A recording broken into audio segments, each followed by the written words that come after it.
Welcome back, everybody, to another episode of the Irish Breakdown Podcast brought to you by your friends over at FanDuel. Happy Monday. Hope everybody had a fun and relaxing weekend, but we're back with some more offseason content coming your way. Spring ball's right around the corner. We got buy, sell, hold today. Other breaking news, Notre Dame did officially set their pro day. It's going to be set for Tuesday, March 24th from 12:30 to 2 p.m. We're going to get to see some people that participated in the combine, some that didn't. It'll be streamed exclusively on Peacock. I know Tony Simeone is going to be doing the broadcast along with former quarterback Ian Book. So not going to want to miss that. March 24th, 2026. It's going to be a Tuesday. It'll be happening in the afternoon. Odds are when we're going through and doing a show. But Brian, speaking of shows, it is Monday, which means we have our buy, sell, hold today. Now, if this does happen to be your first buy, sell, hold, this is something that we do for our premium message board members. You can see it scrolling down there at the bottom of the screen, boards.irishbreakdown.com. We get a thread up on the board at some point over the weekend. Basically, the premise is you guys submit a topic, something that we can discuss. And after some discussion, we talk about whether we buy it, we sell it, or we hold it if we don't have all the information. Now, if you are a premium message board member and you didn't happen to get your submission up in time, you can always throw in a super chat. And then if you're not a premium message board subscriber, hang on to the super chat. Take that money, roll it over into a monthly membership or an annual membership at boards.irishbreakdown.com. And you can submit as many buy sell holds as you like, or join the booster club. Yeah. One of the things you get if you could join the gold club, any of the clubs, is you get a mug like this, except it says IB and then says club underneath. Get that for free. Join any of the 3 levels of our booster club. If you join the gold club, you get this plus an IB gold club t-shirt for free. Well, not for free. It's one of the perks that comes with being a gold club member. Sometimes the way that math works out, it feels like it's free. So I'm with you. I get that completely, man. I get you. I get you completely. Well, folks, like we said, we have buy, sell, hold today. Our guy Salty Virginia Peanuts gets us started and gets the thread up on the premium message board. So he kind of gets the first crack at it. We pull up his question first. I'm ready to get rolling, man. Salty had 2 this week, Trev, so he came correct, and they both fit on the screen. So, look at that. Yeah. Look at that. Okay, Salty. All righty. Well, getting us kicked off today, buy, sell, hold. Notre Dame's receiving group in CJ Carr's second year in a Denbrock offense will have one of the best performances as a group in Notre Dame history. Yeah, I'll buy that. I mean, I do think this pass game is going to be very dynamic this year, Trev. And, whether or not this is like a top 3 or 4 receiving core in the country remains to be seen. Whether or not there's anybody that steps up and is like, oh my gosh, this is a surefire, no-brainer, Biletnikoff Award winner. Trev, you made a great point to me yesterday. We were talking, we were both running errands and on the phone and talking ball, and Trev was like, sometimes you want to remind people that the last time Notre Dame had a Biletnikoff, well, the only time Notre Dame ever had a Biletnikoff winner wide receiver, they went 6-6. You know what I mean? But it's like, it's the sum of the parts is more important than having like that one guy. It'd be nice to have both. But the reality is it's not even just about them, though. It's about the offense as a whole. It's about the design. It's about the quarterback. It's about the play caller. All of those things are going to go into this being one of the 3 or 4 most productive pass offenses in Notre Dame history. Especially considering, like, I expect them to play at least 14 games this year, and possibly 15 or 16. When Brady Quinn set the all-time passing record, he did it in 12 games. People forget that. That was back when they were years you'd play 11 regular season games. They only play 11 regular season games in 2005. They played 12 in 2006, but 05 was still like an 11-game season. And so Brady did all that in 12 games. I mean, I don't know that CJ's going to and the receivers are going to outproduce that offense in the regular season, because this team is probably going to run the football a lot better than that team did. But I do expect it to be a very prolific offense, passing offense, and just offense in general. I mean, we've pointed out time and time again, Trev, how much better quarterbacks have been throughout Mike Denbrock's career in year 2 of his system. So I think it's pretty obvious that there's going to be growth and going to be improvement. The question really is only about just how much. So I absolutely buy this. This is a definite buy for me as a possibility, Salty, because it's going to look a little bit different. Do I think that they're going to have a receiver that puts up Golden Tate numbers? No, but to Brian's point, like we were talking about yesterday, last time Notre Dame had a receiver like that, they went 6-6 when they had a Biletnikoff Award winner. Other years that come into mind, you think 2018 with Miles Boykin and Chase Claypool, the 14 and 15 years with Will Fuller, and then obviously 05, 06 with Samardzija, Stovall, and then Rima McKnight in 06. Now, I'll say this. I like that you use the word performances because to me, that's impact. That's not just stats. If you said this is going to be the best statistical output from a Notre Dame receiving core in history, I don't know if I could buy that strictly from years like 2009 alone.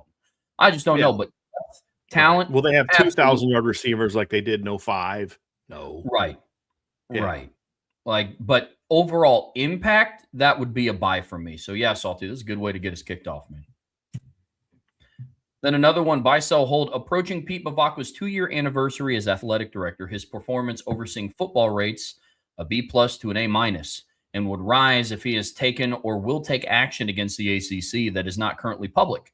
Support for football has either held steady or increased in all areas. Yeah, I buy that. Yeah, a B+, A- for supporting the football program. Absolutely. Pete Bevacqua and his administration has been very, very, very supportive of the football program. And in so many ways, I kind of separate that from the ACC action thing. That's more of a bigger picture issue. I don't know that that's something that I would even call supporting the football program, because if you're the AD and you're like, hey, I want to do something, I don't know what Pete Bevacqua does or doesn't want to do. I would say there may be things he wants to do but can't do. So I'd buy this. I'd go A-. I don't know that I'm quite ready to say A yet, because we are only 2 years into his tenure.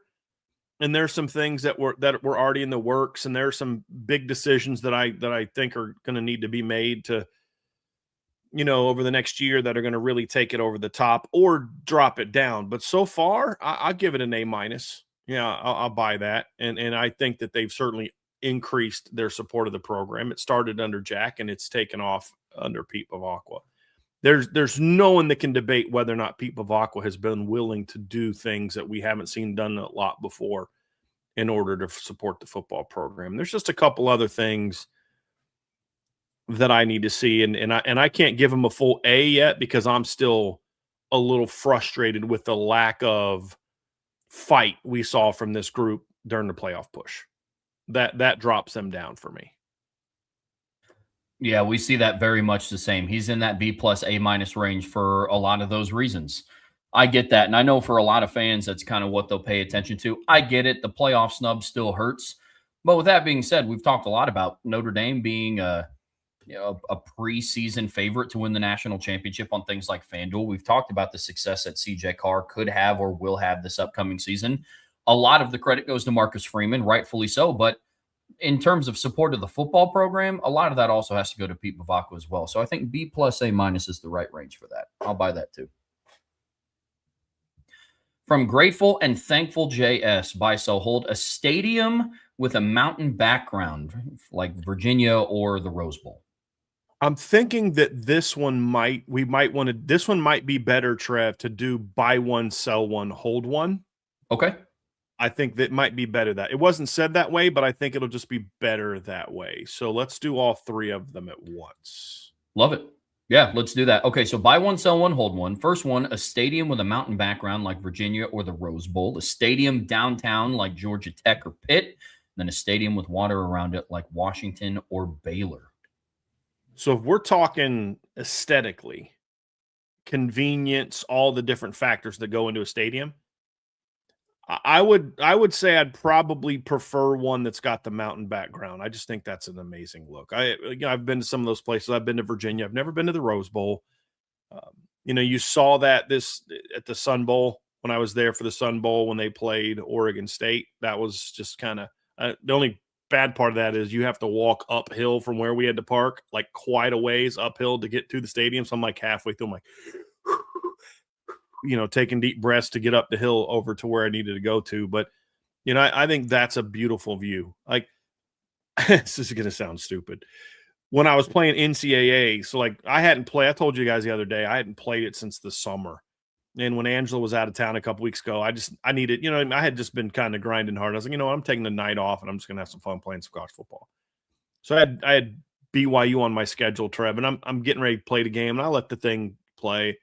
And man, if going up to the BYU stadium looks anything like it does on the college football game, I can't wait to see that one, because there's just I love beautiful mountains. Like when I lived in Colorado, so we always lived.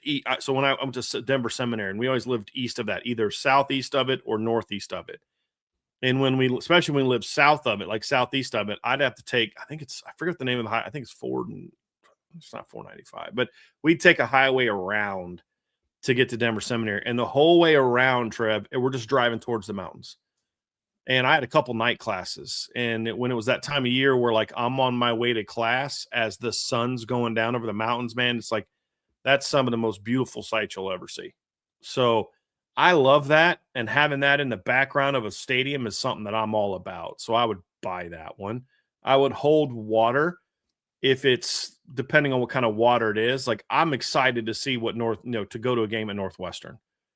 Like that looks really sweet. The layout of their field. The problem is when you've got a somewhat decent sized body of water around your stadium, it can increase the cold if you're in a cold area. So like I would rather it, Baylor would be better than Pittsburgh, but that's fine.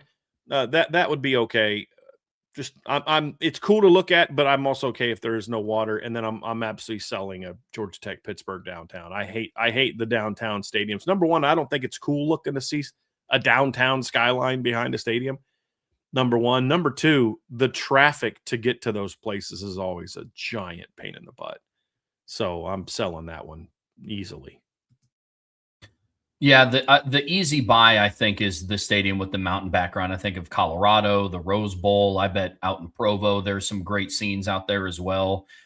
And then for my hold and sell, it depends on if I'm in person or watching it on TV, if I'm being honest with you. Like if I'm in person and in the stadium, I'm a city guy. I like seeing skylines. I live down here in Indianapolis. I go to games at Lucas Oil. It's cool because they have almost like the big see-through window that shows you the skyline of Indianapolis. I think that's dope. But again, I live down here. I love cities. Indianapolis is probably the smallest city that I would ever want to live in. It's a perfect size. But if I'm in person, that would be my answer. But if it's on TV, it's my the hold smallest city you'd ever want to live in? Heck yeah.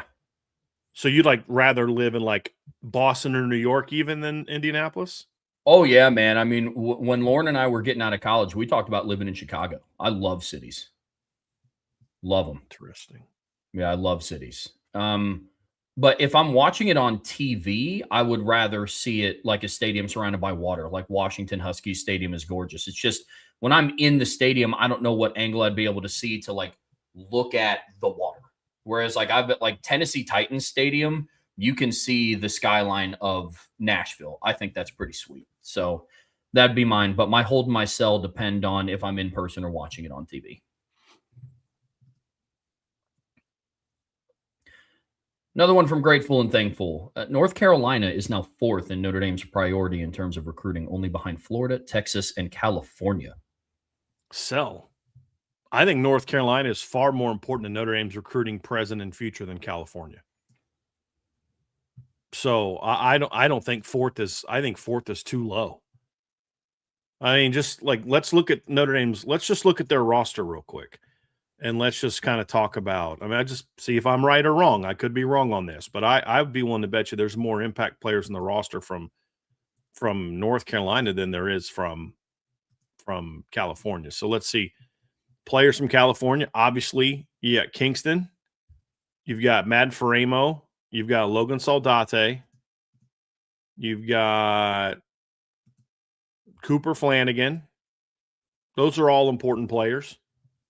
From North Carolina, you've got, see here, let's go top. We've got Ebenezer Utade, Micah Gilbert, Nick Reddish, Rodney Dunham, Thomas Davis Jr., Sullivan Absher, Jack Larson, Bryce Young. You've got twice as many North Carolina guys on your roster than you do California guys. Now, both states have produced big-time prospects. I mean, 3 of the 4 California guys are going to be factors this season. I just think that the push to get more to North Carolina is very important. Geographically, it makes more sense. It's a lot quicker trip from Charlotte than it is from LA. You know what I mean, Trev? It's going to be easier to get those kids up. You're not competing against USC and Oregon when you're recruiting in North Carolina. That's a factor as well. Not that I'm afraid to compete against them. It's just about, and I don't know that California necessarily, to me, produces more Notre Dame kids nowadays than what North Carolina does. It used to be. I don't think that holds true anymore. I mean, it's impossible. It's been impossible for the last 20 years for Notre Dame to get a kid out of modern day. Now, they've done better in Bosco, which has kind of overtaken modern day, but there's some of those places out there, you're just, for whatever reason, kids won't go to Notre Dame. I don't know what it is, but I think North Carolina to me, needs to absolutely be higher on this list. Yeah, I get you. I think there's a world where you could argue North Carolina's 4th, but I wouldn't put it with these states.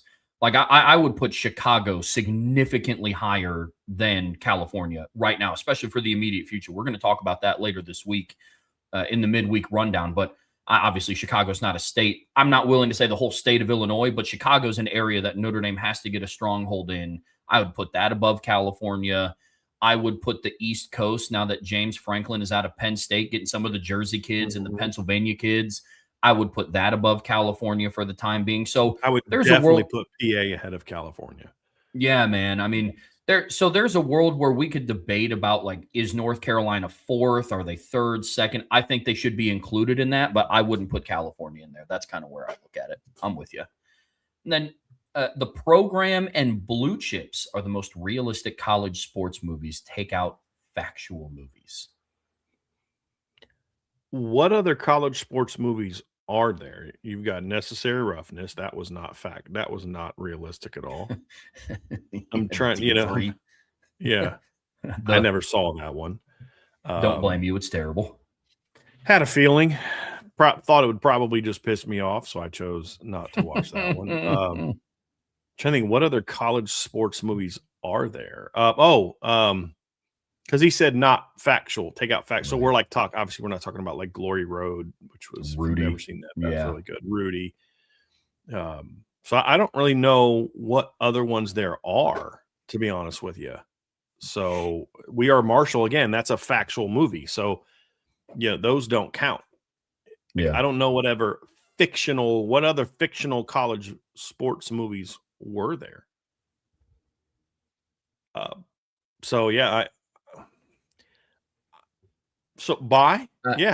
think they're both very factual. I'm not questioning your submission. I don't know what movies to stack it up against. You know what I mean? Like, other than the program and Blue Chips, I don't know of any other trying to tell a story of something that happened movies there are about college sports. Yeah, I'm with you. It's a buy for me as well. I think just by default, because I just don't think that there's a lot of non-factual portrayals of college sports that are like the most accurate. Yeah. So, yeah, I do think that they are well done in regard to, and people keep saying the program. The program is literally in the submission, so that's obviously part of it. But I'm not as high. I was not as big of a fan of the program as a lot of people were. I didn't love the movie, but it is relatively accurate. You know what it is for me about that movie, Travis? I get a little sensitive when it comes to football, because I don't like it when they take like every stereotype and put it into like one group of people. That's why I didn't like Any Given Sunday. I didn't think the program was as bad about that. And like, okay, your starting quarterback's an alcoholic. Your head coach is a, guy who will basically sell out his own daughter to win a football game. You know what I mean? It just that all this stuff, and I was like, okay, it's just like it was a little too much for me, but I'm like, okay, I get all that stuff exists. Blue Chips to me was more about like, okay, yeah, this is kind of the point they were trying to show is like the dirtiness of recruiting and academics, and just how I think it, because unfortunately in basketball, I think there is a lot more truth to where that stuff is in basketball. It's a lot harder to do all that in football. So yeah, I'll so between the two, I would much rather watch Blue Chips than the program. Sure. Another non-factual college sports movie is The Waterboy, but I don't know if you can count that as realistic. It's very not realistic at all. At all.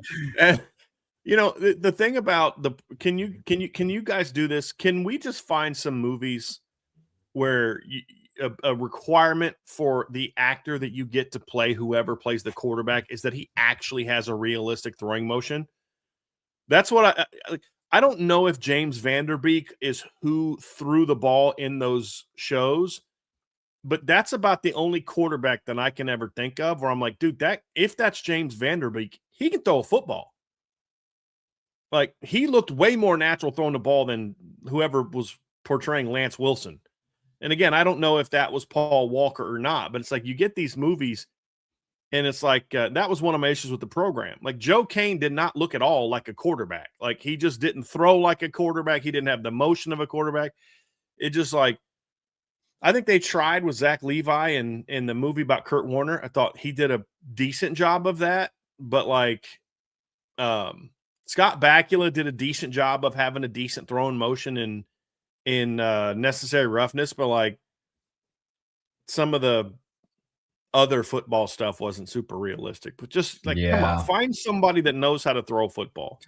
That's to star as the quarterback in a freaking movie, please. That's why I was pretty surprised when Adam Sandler did The Longest Yard. I had a lot of questions on like, is it going to look like somewhat believable if he's throwing the football? And I thought it was pretty decent. He's a pretty good athlete. People don't realize about it because he looks so dumpy and goofy. But like, you know what I mean? Like, if you met Adam Sandler, would you be thinking like, this guy's got a sweet J? You know what I mean? Like, no, you wouldn't. Right. You'd be like, who's this dork? But then you watch him go hoop and you're like, dude, that guy's got game. You know, he's actually a good athlete. Yeah. Like, that's what I loved about Major League. Like, Charlie Sheen actually was like a high school pitcher. Like, he threw in the 80s when he was in his prime. Like, that looked realistic because, you know, he played the sport. Imagine that. So, you know, it's interesting to talk about Major League. Do you know that I've read something that the reason they slowed down, big reason why they did the scene with Wesley Snipes where he comes out and chases those guys down. The reason they did it in slow motion is because he's actually like really slow. Like, he's not fast at all. So the only way they can make it look like he was really moving is in slow motion because then he could like exaggerate it. I didn't know that. I did not know that. So yeah, it would have been nice to know when I was putting together my high school highlight tape to send to recruiting services. Don't think it would have worked out quite that well. Oh man, is this another buy one, sell one, hold one, or you want to do one each? No, I think these are each individual one. Okay, all right, right on. George O'Leary would have been the same as Brian Kelly. Buy. I think George O'Leary would have had a lot of good seasons with the occasional, what was that? Like, what was that 8-5 year all about? The only difference between George O'Leary and Brian Kelly is this. I don't think George O'Leary would have ever had the 2016 season. I don't think we ever would have saw that at Notre Dame. We never would have saw 4-8 at Notre Dame, in my opinion, under George O'Leary. Worst year he ever had in 8 years at Georgia Tech, the worst year he ever had at Georgia Tech was 5-6, and that was in his second season. Like, his last 4 years, they were 10, 8, 9, 7 wins. Like, he would not have had that kind of season. Like, I know he had the bad year at the end at UCF, and he had a couple 4-8s early, but UCF's a different animal. But even then, once he got rolling, 11-3, 5-7, but then it was 10-4, 12-1, 9-4. Like, he just would not have had that kind of season at Notre Dame, even with the issues that the school had as far as supporting football. He'd have looked a lot like Brian Kelly. Some 8-5s mixed in with some 10-2s and the occasional team that can go play for a championship. So I'll buy that he would have been Brian Kelly. How about Tyrone Willingham? Buy, sell, hold. Definite sell, because he would have recruited better than Ty. His teams were going to be tougher than Ty. They would be schemed better than Ty. He would have had a much better career than Ty Willingham and Bob Davie. Then to tie a bow on this, George O'Leary would have been the same as Lou Holtz. Sell. He was a very good football coach. He wasn't Lou. He wasn't that guy that was going to build a championship team or a team that like for like a 5-year stretch was like one of the premier teams in college football. He was good, but he wasn't that. So I'll sell that one as well. He would have been closer to Lou than he would have been Ty, but he wouldn't have been Lou. Like not even he wouldn't have been close to Lou, but he also wasn't close to Ty. So I'll sell that one as well. I think BK is the career that he would have had. Good submissions. Really, by the way, this was just there were so many good submissions this week. But you guys we didn't have as many this week, but the ones we had were really, really good. So great job by y'all this week. Absolutely. B-Jam in 41, buy, sell, hold. Notre Dame will sign at least 3 recruits not on your 2027 recruiting class prediction list. Oh, I would buy that. Yeah, like I said in the post. So if you're not on the message board, I put a post out basically kind of like doing an early recruiting prediction class. And as I said in there, this is not meant to be like, okay, guys, based on where things are now, this is what I think is going to happen. I said, look, I think this is a sort of a best guess at it, but doing it in a way where I'm trying to spark discussion of how would you feel about this class?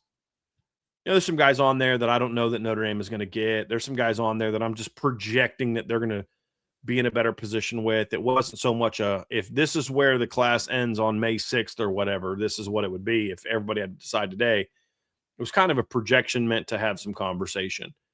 So I would absolutely expect them to get 3 guys that aren't on there. Yes. And I could tell you the positions that I think that those guys will be. I think you could see it at a second running back, so that would be one. I think you could see a difference at receiver. I think you could see a difference on the offensive line by adding a guy that's not on there now. I think you could see a different defensive end class. And as I said on there, my linebacker prediction was best guess because I don't know where they are with linebacker because I think to some degree Coach Jean-Marie he's kind of starting the board over a little bit, which is probably not a bad idea. So that position above all others, and I could see a DB or 2 being added. And even if they get the 4 guys in the secondary that I predicted, I could see them getting a 5th and or 6th guy in the secondary. So I think you'll see at least 3 guys on there that aren't on my list. Absolutely. But I tried to explain that at the time. This was not meant to be like okay, here's my crystal ball. This is where things stand. There's some of that based on where we are now, but knowing that things change dramatically from, first week of March until we get to December. Heck, until June, things will change a bunch. Yeah, absolutely. More so like a wish list with intel mixed in than it is a crystal ball list. Yeah. And I don't even know that I'd call it wish list. It was more of like a realistic example type of class that's indicative of where they are right now in the cycle. Gotcha. It is kind of where it is because I think a wish list, I would have probably been a little bit more optimistic at getting a 5th DB, a 5th O lineman, a 5th D lineman, 6th D lineman, that kind of thing. I probably would have picked one of the studs. I would have probably put like a Caden Henderson or a Noah Glover or Joakim Gouda on there. Like I probably would have had a little bit more projecting on some big time guys. It was just more about like, okay, here I'm going to go good. Here I'm going to go, okay, let's say they don't get these 2 guys that they're on. It was more something like that. I get you. So I tried to be clear about it as best I could, but some people are going to take it as like, oh, that's who Driscoll thinks they're going to land in the class. But sure. Yeah. Sure. Another one for B-Jam and buy, sell, hold. If Freeman doesn't leave in the next 5 years, Notre Dame will have more playoff wins than USC, Michigan, Penn State, Iowa, Illinois, Washington, Michigan State, Nebraska, and Indiana combined. Oh, man, that's a lot. Like, I don't think in the next 5 years USC will win more than 1 playoff game. But I think between Michigan, Penn State, Indiana, maybe a Washington, we might see some wins there. If Freeman doesn't leave, yeah, I'll buy that actually, Trev. The more I think about it, I'll buy that. It's not by much because I don't think Indiana's done with playoff runs.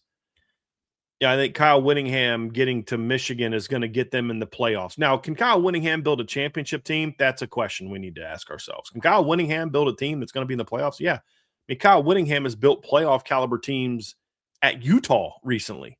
Yeah. I mean, heck, in 2022, their beatdown of USC in the Pac-12 title game knocked USC out of the playoffs. And he did that with Utah players. I think he'll have him in the playoffs. The others, I don't have a lot. Washington, maybe. I don't have a lot of faith in the others. We'll see about Penn State. If James Franklin was still at Penn State, I'd sell this. Just because James Franklin proved he can get this team to the playoffs, and they won 2 games already in the playoffs. Like, they can out-talent you for a game or 2. Yeah. It's when they get to the semis and they're playing teams that can match them talent-wise, and all of a sudden those coaches don't stink at, some of the things that James Franklin wasn't great at. That's where you're going to struggle. But they don't have the roster now that they had under James Franklin. Like, not even close. No, this year they have Iowa State's roster. I mean, that's just that's just where they're at right now. Not going to lie, B-Jam, this was going to slowly become a very easy buy for me until you added in Indiana at the end. I don't think that it's a fluke. I don't think that they were a flash in the pan. Very similar to how Notre Dame fans feel about, their national championship window being opened as long as Freeman's in town. That is absolutely how Indiana fans should feel with Kurt Sidnetti in town, because he's already done it. And so Indiana's here to stay. That made it a little bit more difficult, but I don't see Michigan State even making the playoffs in the next 5 years. I'm not completely counting them out, not betting the house on it, but I would struggle to picture a playoff with them in it. Same thing with Nebraska, Illinois, same thing. But there are some teams in there that could give them a run. Without diving too much into the weeds, I'll buy this. Some of it's just matchup based. If Notre Dame gets a bye 3 out of the next 5 years, as things stand right now, teams that get the bye don't have an outstanding track record in the playoffs. But big picture, yeah, I'll buy this. Buy one, sell one, hold one from B-Jammin. Michael Floyd, Chase Claypool, and TJ Jones. I'm assuming we're going receiver trios here? Yep. Okay. All right. So buy one, sell one, hold one of these 3 receiver trios. First trio is Michael Floyd, Chase Claypool, and TJ Jones. The second one is Jeff Samardzija, Golden Tate, and Rima McKnight. And the third is Will Fuller, Derek Mays, and Mo Stovall. That's a tough one. Oh, man. As much as it pains me to do so, Trev. No way. I'd probably buy the Samardzija, Tate, McKnight group. I would hold the Fuller, Mays, Stovall trio, and I would sell the Floyd, Claypool, Jones trio. And because I think Floyd's the best receiver of all of them. Here's the problem. What I like about the other 2 is they have nice complementary weapons in that group. Yeah. Whether you want to put Samardzija in the boundary, Samardzija to the field, I would probably put Raymond McKnight to the boundary in that group, like Notre Dame did that year in 2006. You could put Samardzija in the slot. You could put Golden Tate in the slot. There's things you can do where you can put Golden Tate into the boundary. I just kind of, yeah. That would be the group I'd go with. The other group. You have the perfect group. You have Stovall as the boundary player. You've got Fuller and Mays to the field. You've got a big body. You've got a surefire, great hands, great route runner guy. And then you've got your big play weapon. The problem with the first group is you have 2 guys who are very similar in how they play the game. 2 big-bodied guys. Neither are like elite after the catch guys. And I don't know that TJ Jones offers the kind of complement that you're looking for. So even though Floyd, I think, is the best receiver of all those, I just like the groups of the others better. And that's kind of where I would be. Yeah, I get you. It's crazy to think that in a pairing or in a trio that includes Michael Floyd, we're also left saying one of these is not like the other one. I have the same order that you do. I'm a little bit closer, I guess you could say, to holding the Floyd, Claypool, TJ Jones, just because I don't remember Derek Mays that much, and I think Mo Stovall had like one really good year of proven production. I'll give you a little bit of a breakdown of Derek Mays. 6 foot tall. Think ball skills as good as Malachi Fields. Okay. Right? Think of Jaden Greathouse type contested catch ability. like body type. Like, so he's Jaden Greathouse as a contested catch guy. He is a very precise route runner and a guy with incredibly high football IQ that probably runs a 4.6. Like just real, like 4.55, 4.6. Like, he was really good.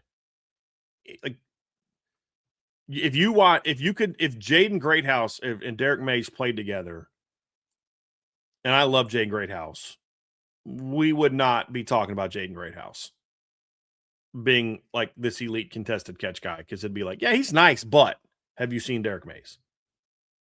That's how good he was as a pass catcher. How was he after the catch? Different. He didn't do a ton. He was okay. He didn't do a ton of it. I mean, you'd get more of that from Will Fuller, honestly, than than you would him. It was still part of it. Was at the end of the Lou Holtz era. He was there 93 to 95. So he was playing in more of that vertically based offense that wasn't asking guys, but he'd have been okay. He would have been kind of similar to how TJ Jones was, in my opinion, after the catch. He wasn't quite as explosive and shifty as TJ, but he would have been very good in today's era. But yeah, he was a volume guy with phenomenal hands and ball catching skills. Just to help you, since usually I wouldn't care to explain that to you, but since it makes it harder for you to make the prognostication, that's where I'd go with it. I appreciate that. Yeah, that probably solidifies holding the Will Fuller, Derek Mays, Mo Stovall group then. Yeah, because it was pretty close for me there. Appreciate the prognostication.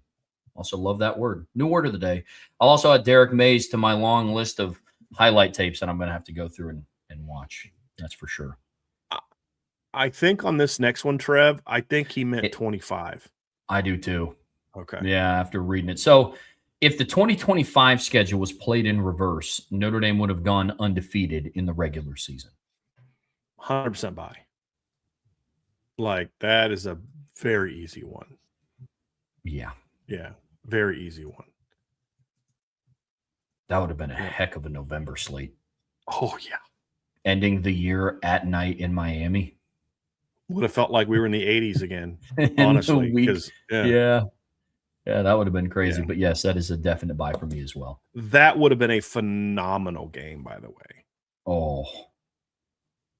Oh yeah. I mean, phenomenal. After Miami would have gotten the 2 head scratching losses out of the way, Notre Dame got just the really bad, ugly, potentially the bad and ugly defense out of the way, because you could also counter, because while I agree that they would have gone undefeated, was it how bad the defense looked in the first 2 games that forced the change? Would it have looked that bad against Stanford and Syracuse? I'm not sure.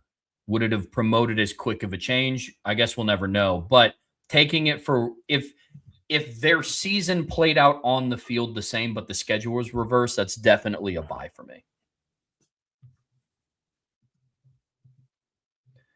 In the Brian Kelly era, Notre Dame was always an elite coach or coordinator away, not an elite player away from winning it all. Buy.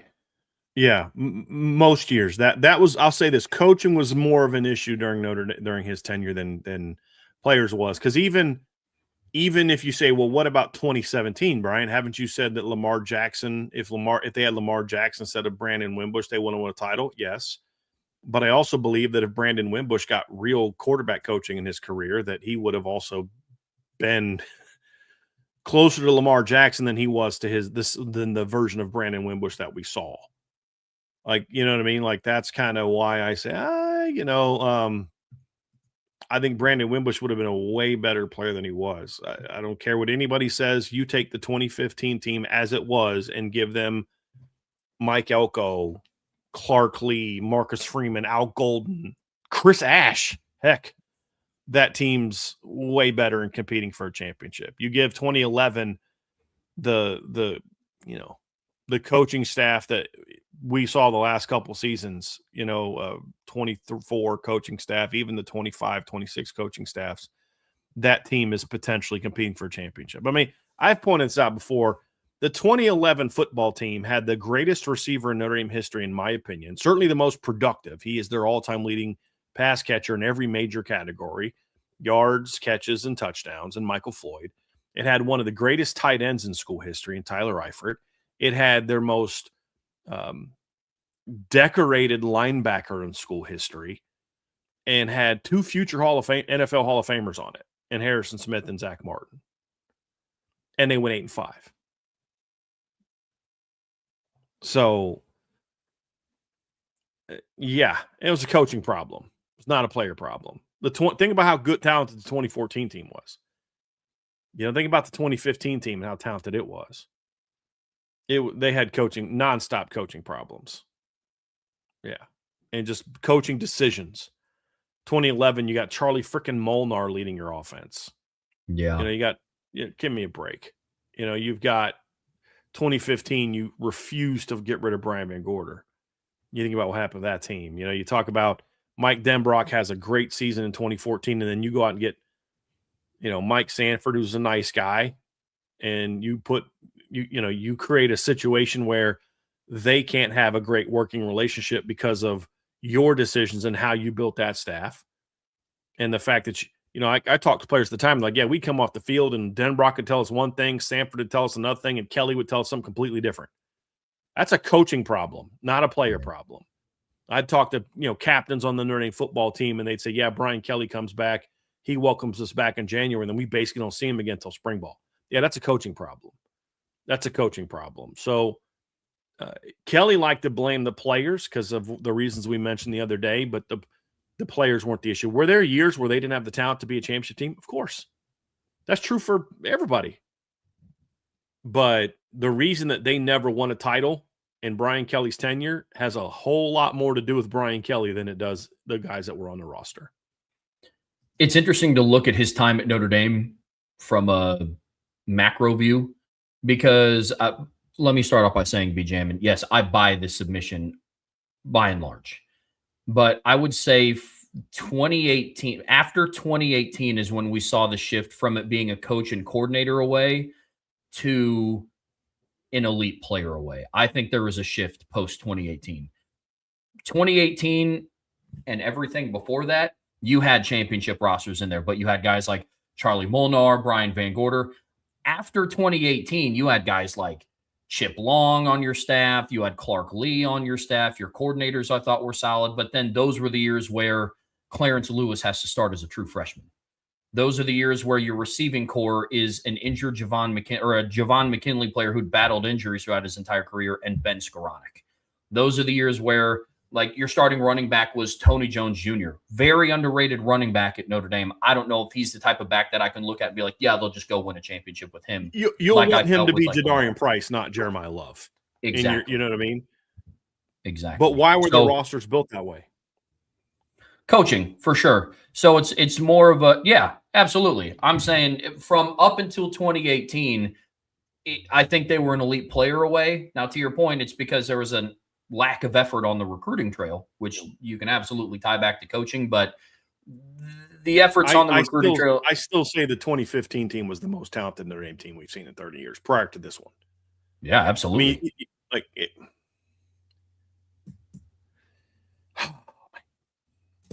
think about this, Trev. You had a second-round draft pick at quarterback, third-round draft pick at running back, a first-round draft pick at wide receiver, a seventh-round draft pick at tight end, an offensive line made up of 3 first-round draft picks and a second-round draft pick. Your entire defensive line was drafted except for one guy, Romeo Okwara, who went undrafted but had a very good NFL career. You had at linebacker arguably the greatest, certainly, let's just say this, the most talented linebacker in program history. One of the greatest in program history. By the way, Romeo Okwara went on to have 25 sacks in the National Football League as an undrafted player, including a double-digit sack season. You had a third-round draft pick at corner, another corner who would have been a drafted had your D coordinator not ruined him, and then your safeties were Matthias Farley, Max Redfield, and Elijah Shoemate. And that team lost to every ranked team they played except for Navy. Yep. Yep. Yeah, it's unfortunate. That's for sure. A lot of wasted talent in those years. That's for sure. That is definitely for sure. How about action movie franchises? Let's put on a different hat here. Buy one, sell one, hold one. Die Hard, Indiana Jones, or the Bourne series. Okay, so are we talking just valuing the movies, or are we evaluating the actual hero of the movies?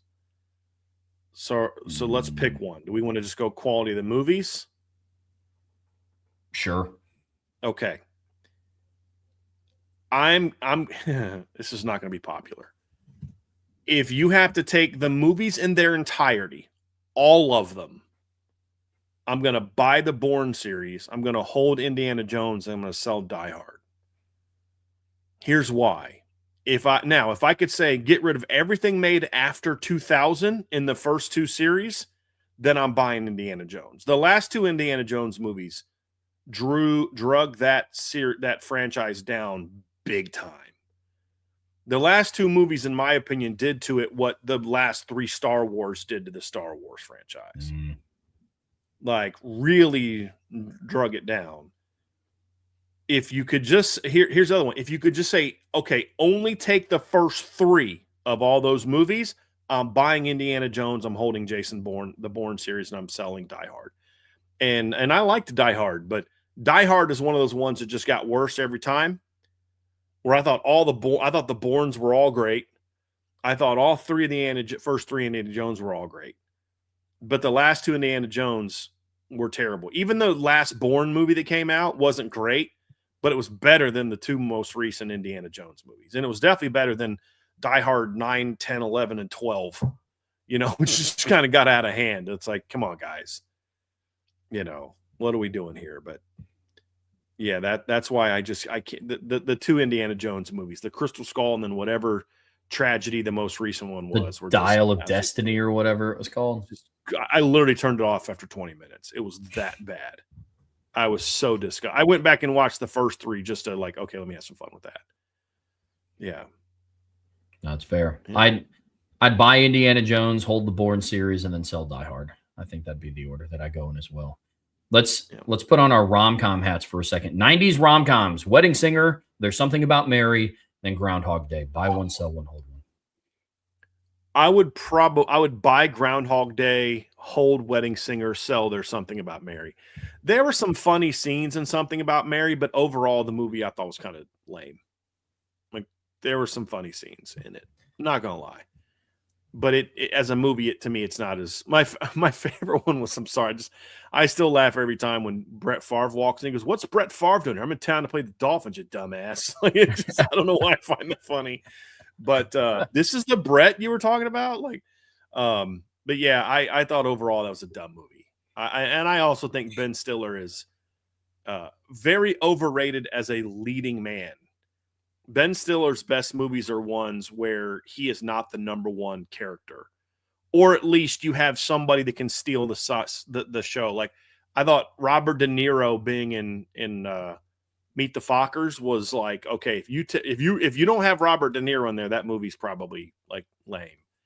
That's why I liked Dodgeball so much, because he was a side character. Like, he was important, but he wasn't like the main character. You know what I mean? And that was actually one of his better acting jobs. Like, Zoolanders, to me, I thought were stupid. Tropic Thunder, I get a lot of flack for this. I wasn't a big fan of Tropic Thunder, but my favorite scenes in Tropic Thunder had nothing to do with Ben Stiller's character. Like, anything funny in there had more to do with Robert Downey Jr.'s character. It had to do with like Tom Cruise's outrageous character.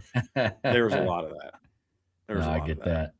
Yeah, I have the same order. I'd buy Groundhog Day, hold Wedding Singer, and then I just haven't seen There's Something About Mary, and it doesn't sound like I'm missing out on a whole heck of a lot. So, in my opinion, other people may say, that they like it, but I just, I wasn't a big fan. So, Wedding Singer was pretty good. Like I've said before, I think Adam Sandler and Drew Barrymore, I can't think of they've been in several movies together and they all hit. Yeah. That was a good one. I thought Blended was really good. I thought 50 First Dates was really good. And I feel like I'm missing one that they were in. But yeah, I think they're a really good duo. Surprisingly good duo. Yeah. Yeah. Apparently, I've lost Raymond Harden. Dang. So he must have loved both of the new Indiana Joneses. He must have loved all 12 of the diehards and apparently loved something about Mary. So he's out. Sorry, Raymond. It's been nice knowing you, buddy. Didn't realize the diehards, 8 through 12 were great movies, or the two Indiana Joneses were great movies. So sorry, buddy. Getting into part 2 of the Irish Breakdown podcast, brought to you by our friends over at FanDuel. We got buy sell hold going on today. Getting us kicked off here in part 2 is Eddie 82. The offensive line room has the most talent of any of the offensive position groups.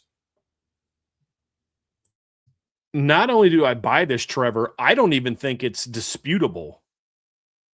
Like for me, there is groups that I'm like, oh yeah, it's a definite number 2, number 3, but I don't know that I would even be willing to engage in an argument where I'm going to hear that any other room is better. If you're just looking at talent, name me another room that has, in my opinion, without a doubt, 4 players that, if healthy and developed properly, are no-brainer first-round picks. And I'm not even talking about Anthony Knapp.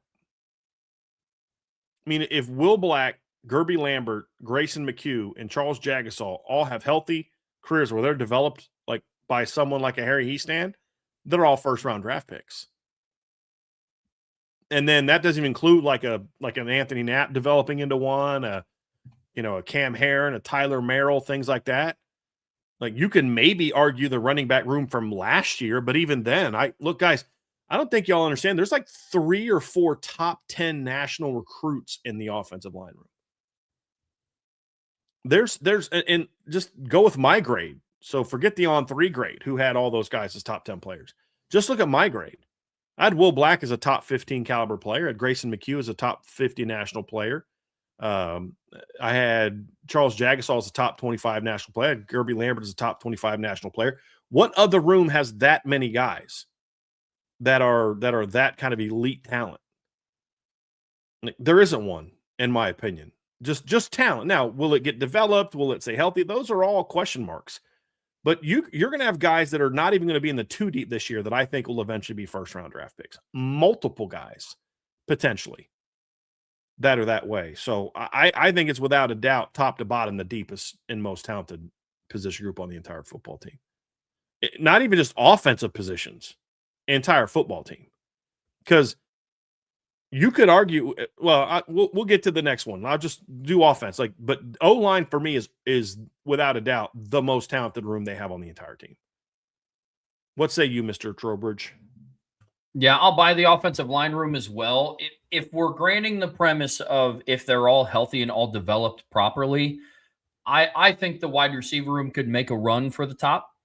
Because if we're just talking talent, I mean, I could see if developed properly, I'd argue Jaden Greathouse is a first-round talent for what we've seen him do in the postseason.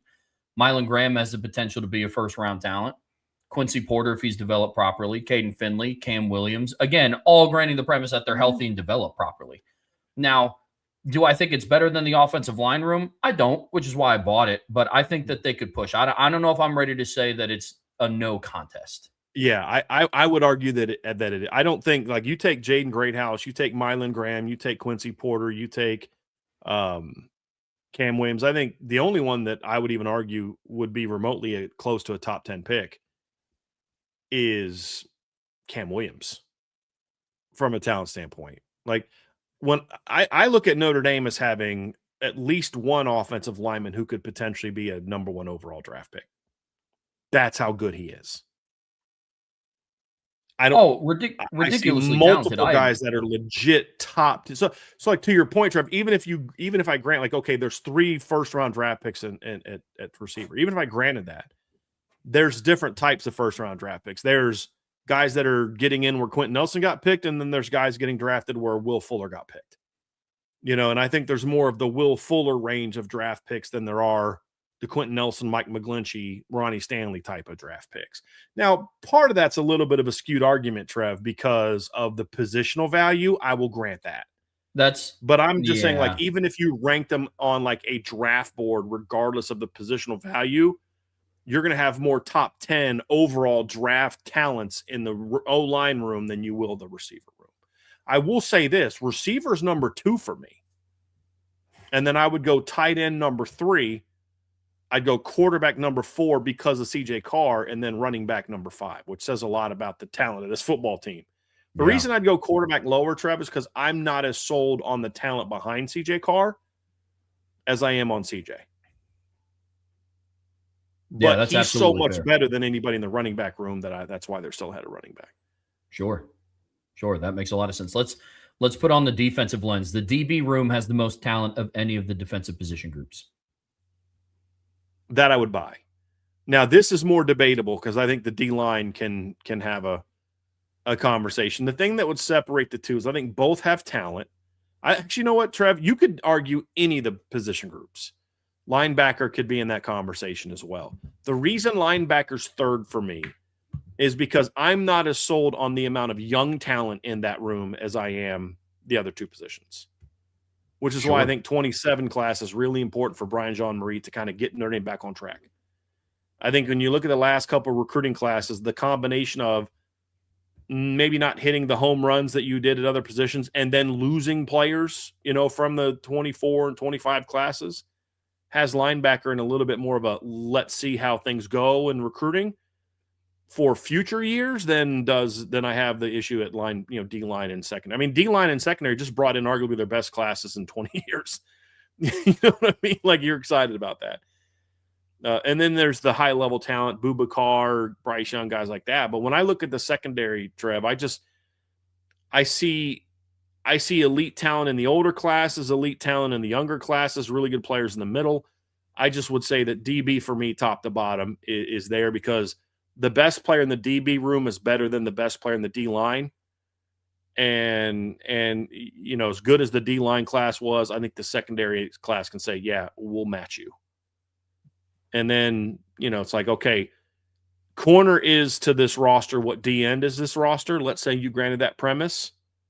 From a pure talent standpoint, I would probably put like the nickel and safeties ahead of the D tackles, in my opinion. But I'm not making that with the conviction that I do the O-line, because I think you can make a strong case that the D-line is the number 1 room, talent-wise. When you look at the young players, Burgess, Dunham, Utade, Elijah Golden, you could make a case that the D-line is that group. But I'm going to go DB for now because I think the young group players are just as good as the D-line. But I think Leonard Moore is the best player that they have. And then, Tay Johnson could be a first-round pick. Christian Gray's could be a day 2 pick. Adon Schuler could be a day 2 pick. That's where I'm at. And I like the depth at corner better than I like the depth at defensive end before you get to the freshmen. Yeah. No, I agree. I would say the DB room also has the most talent on the defense. They have the best player on the team coming back. It's close, dude. Though, would you agree? Would you agree with me that it's very close? Like if I were to said D-line, would you have been like, "Whoa, hold on a second. Now we're going to debate this one because I think you're wrong there." No, it's close. No, yeah. I would say it's close. The biggest separating factor for me is Rodney Dunham and Ebenezer Utade, I think, are closer to seeing playing time than is Kari Adams or Joey O'Brien. Because of the depth or because of where they are as players? Because of the amount of talent that's just in the DB room. Yeah, right. I think there's more to weed through. So, yep, agree. I just wanted to make sure I understood where that statement is coming from. You're basically saying they have to work through a lot, and that's kind of where I'm coming from too. Trev is like, yeah, I'm with you. We're on the same page, but man, they're both very good, and linebackers, aren't exactly way off. Especially, I'll say this: I if you were talking about just veterans, like amongst the junior senior class, which room is that's more of a debate. Now we might be talking about the linebacker group because you've got Drake Bowen, Kingston, Jaden Alsbury, Jalen Sneed, Teddy Rizak. Now we're having a bit of a conversation because you couldn't include Chris Burgess in that. You couldn't recruit the freshman class. Like if you're just talking about juniors, seniors, and fifths, then you can maybe make an argument that now it's between, to me, the DBs and the linebackers. I might still lean towards DBs because, again, they have the best player. You know what I mean? But it's much more of a conversation. It's just the youth is what sets those other two apart from the linebackers. When you're breaking it down. For me. There's a relative drop off after the 5 in the rotation in the linebacker room. I don't know, in like just top level overall talent. I don't know if I could make that same argument for the 2 other position groups. From Eddie 82, the most critical area for improvement on offense is red zone scoring. I'll buy that. Yeah, I'll buy that. Yeah, I'd even be bullish to say it's like that's kind of far and away for me. That's far and away the biggest thing. Notre Dame was like the 3rd best scoring offense in the country last year and had like the 126th best red zone offense. Like like improving 4th down percentage, sure, fine. I didn't think they were terrible on 3rd down, but they could be better. Red zone, they were abysmal. I mean, it literally statistically, they were one of the worst teams in the country. So it is far and away that for me. You know, Trev, yeah, I want them to be better on 3rd down. There's no doubt about that. But when you look at a lot of those statistical categories, Trev, they were still pretty good in some of those. You know, I want to see Notre Dame be better on 3rd down. They still ranked 13th in college football on 3rd downs last year. You know, they were 44% or higher against both Miami and Texas A&M. You know, I mean, like, yeah, I want to see them get better there. The only game where they were really bad was probably USC. You know, do I want them to be a little bit more aggressive in the passing game? Yeah, but it was still good. Red zone, like to your point, was terrible. Terrible. So yes, that for sure on that one. And then the 2026 defense will top the 40 sacks in 2024, which is the most in the Marcus Freeman era. I'll say this. I'll buy that they should. How about that? I'll buy that they should. And I would somewhat nitpick this statement. I think you have to count 2021 as the Marcus Freeman era since he was the defensive coordinator. And they had 41 sacks that year in 13 games. So I would have to somewhat push back on the notion that 40 is the most of the Freeman era. I think the 41 from his 1 year's defensive coordinator has to be considered. They should. I'm just going to continue to go back and say I still have enough questions about how Chris Ash is going to use this defense to say I don't know that they will. But when you look at the talent of this team and what its character should be, they should absolutely not only get beyond 40, but like kind of well beyond 40, in my opinion, Trev. Like, and they should be 40 by the end of the regular season. I was about to say, if they play the amount of games that we think that they're going to play, that's averaging less than 3 sacks a game. I'm going to buy this one because I think this is going to be the best edge rushing presence that Notre Dame's defensive line will have had since Marcus Freeman's been in town. In 2024, they eclipsed the 40 sack mark with some of their best defensive ends being hurt. You had a true freshman, Bryce Young. RJ Oben didn't pan out to be who you thought. Junior Tui Alamaka, as much as I commend him, was your defensive end room's leader in total pressures.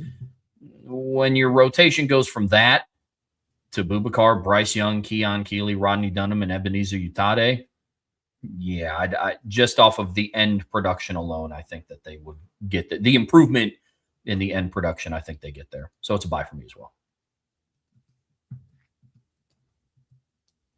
From Joe Alt Superfan, ain't no 6 like 76. 2026, Notre Dame will have the most dominant playoff run we've seen in the expanded playoff, cementing themselves as the best team thus far in the 12-team playoff era. Well, okay. 26 Notre Dame will have the most dominant playoff run we've seen in the expanded playoff. So I assume by that comment, he means they're going to win the championship and just be the most dominant doing so, right? That's going to be hard to do when you consider how Ohio State performed in 2024. Yeah.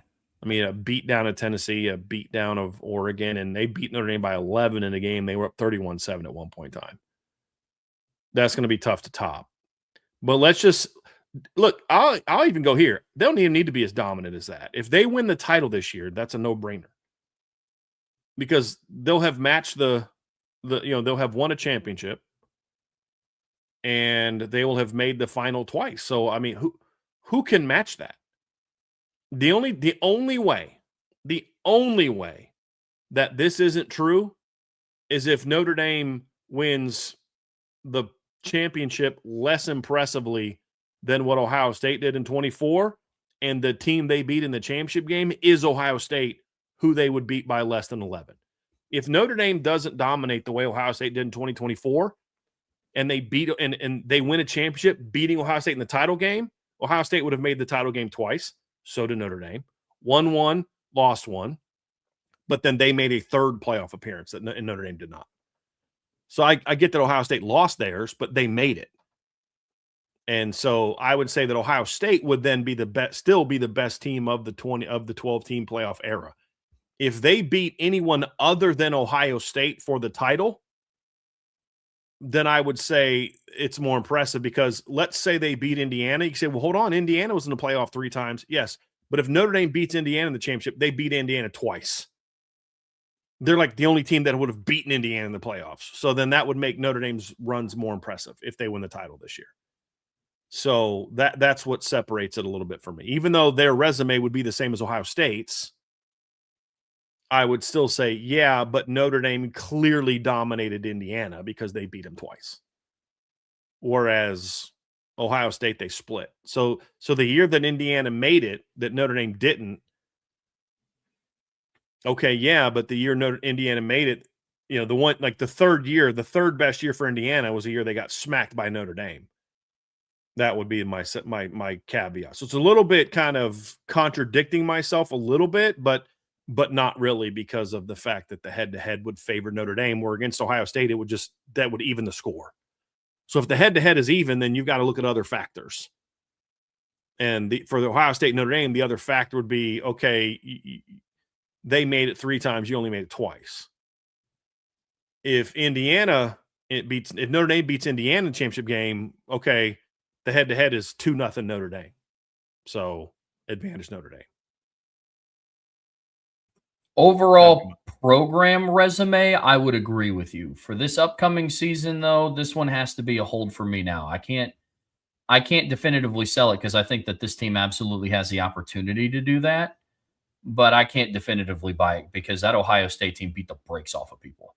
Like, 3 of their 4 playoff games were and the one that was the least close was, I mean, as the game played out, obviously not final score, but the closest game watching it that they played was the Texas game, and they still won that by 14 points. Right. So I can't definitively buy it yet. So for this upcoming season, I hold, but Brian, I agree with you that overall program resume during the expanded playoffs, depending on what Notre Dame does this year, you could say that they've been the most dominant team, depending on what happens this year. So I get that. And then when all is said and done, Notre Dame in 2026 will be one of the best teams since 2000, with the NFL draft and success of those players in the NFL further cementing that fact. I mean, I buy that they have a chance to be, but there's a long way to go before Notre Dame is that, look, I mean, there's a ways to go before I'm going to put Notre Dame on the same level of 2019 LSU or 2001 Miami. There's a ways to go. So yeah, I can't jump in there with you just yet. It's one of the best teams. Look, they have a shot to have a top 5 to 8 team since 2000. Sure. Yeah, absolutely. Right now, the best, it's a sell for me.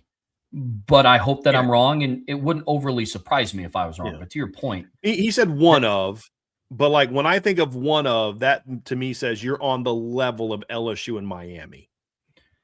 And that's where I'm just like, I can't. Like, they've got to prove it. I just want them to win a title.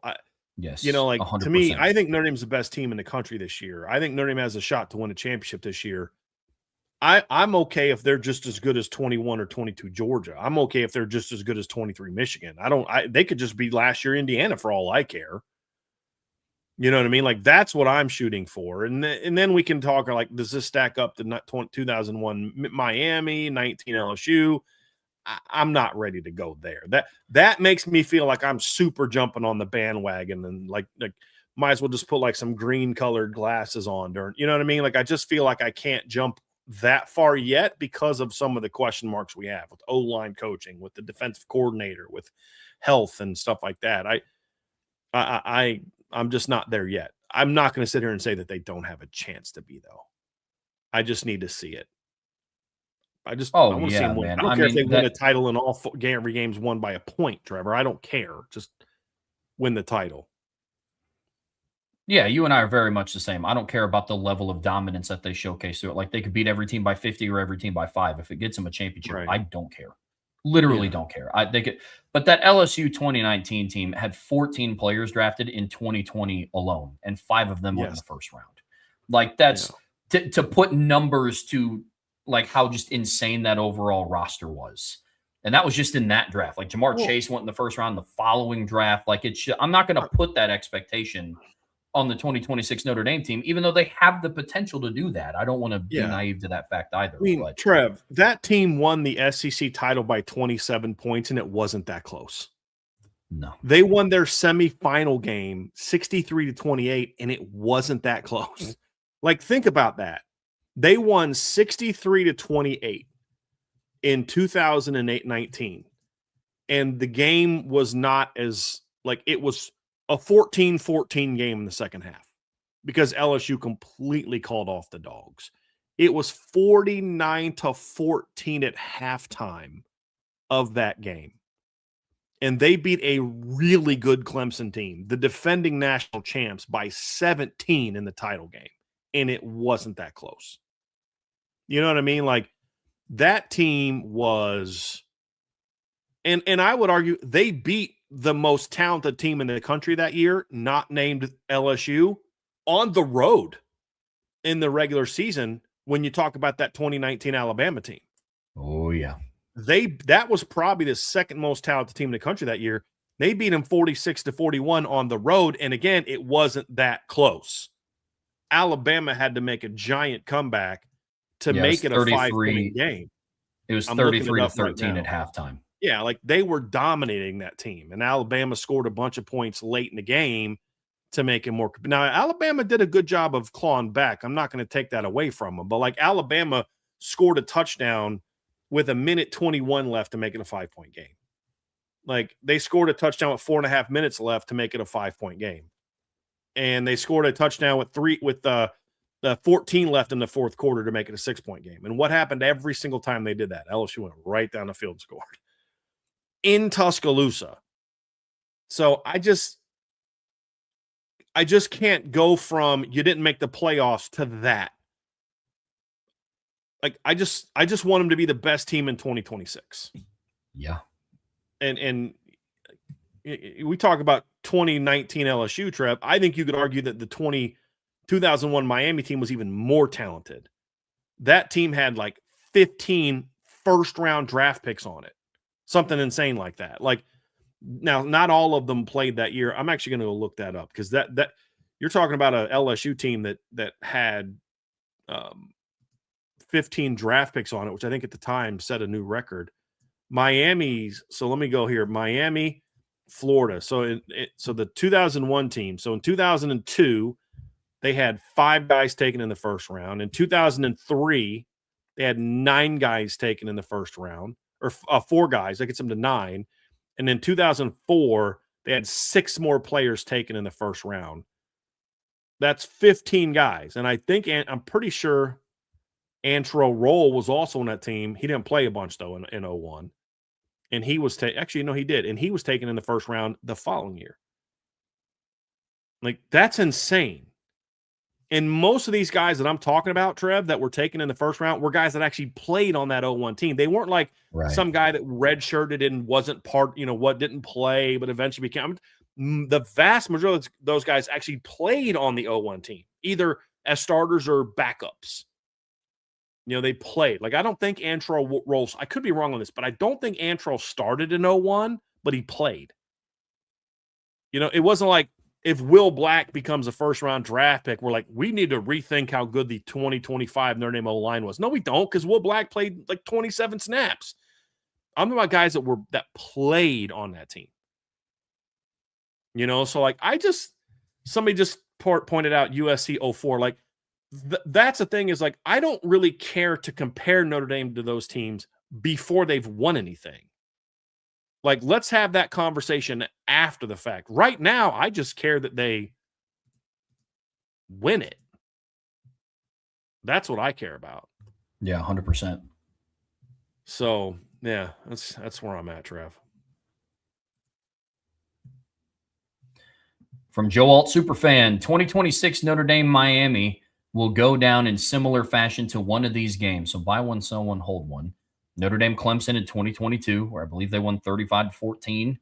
Notre Dame Louisville 2024, where Notre Dame won 31-24, and then Notre Dame USC in 2024. What was that, 49-35?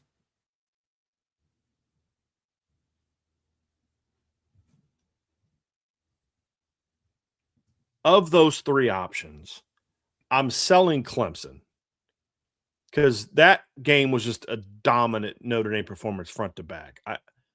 Could that happen? Sure, that could happen. But I'm not predicting. Like 41-8 was how 2017 went down. Nobody predicted that's how that game was going to go down.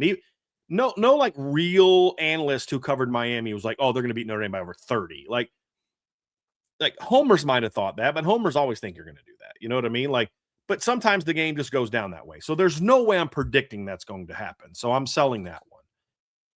Between the other two, if I had to pick between the other two, Trev, I would say I'll buy Louisville 2024 and I will sell USC 2024.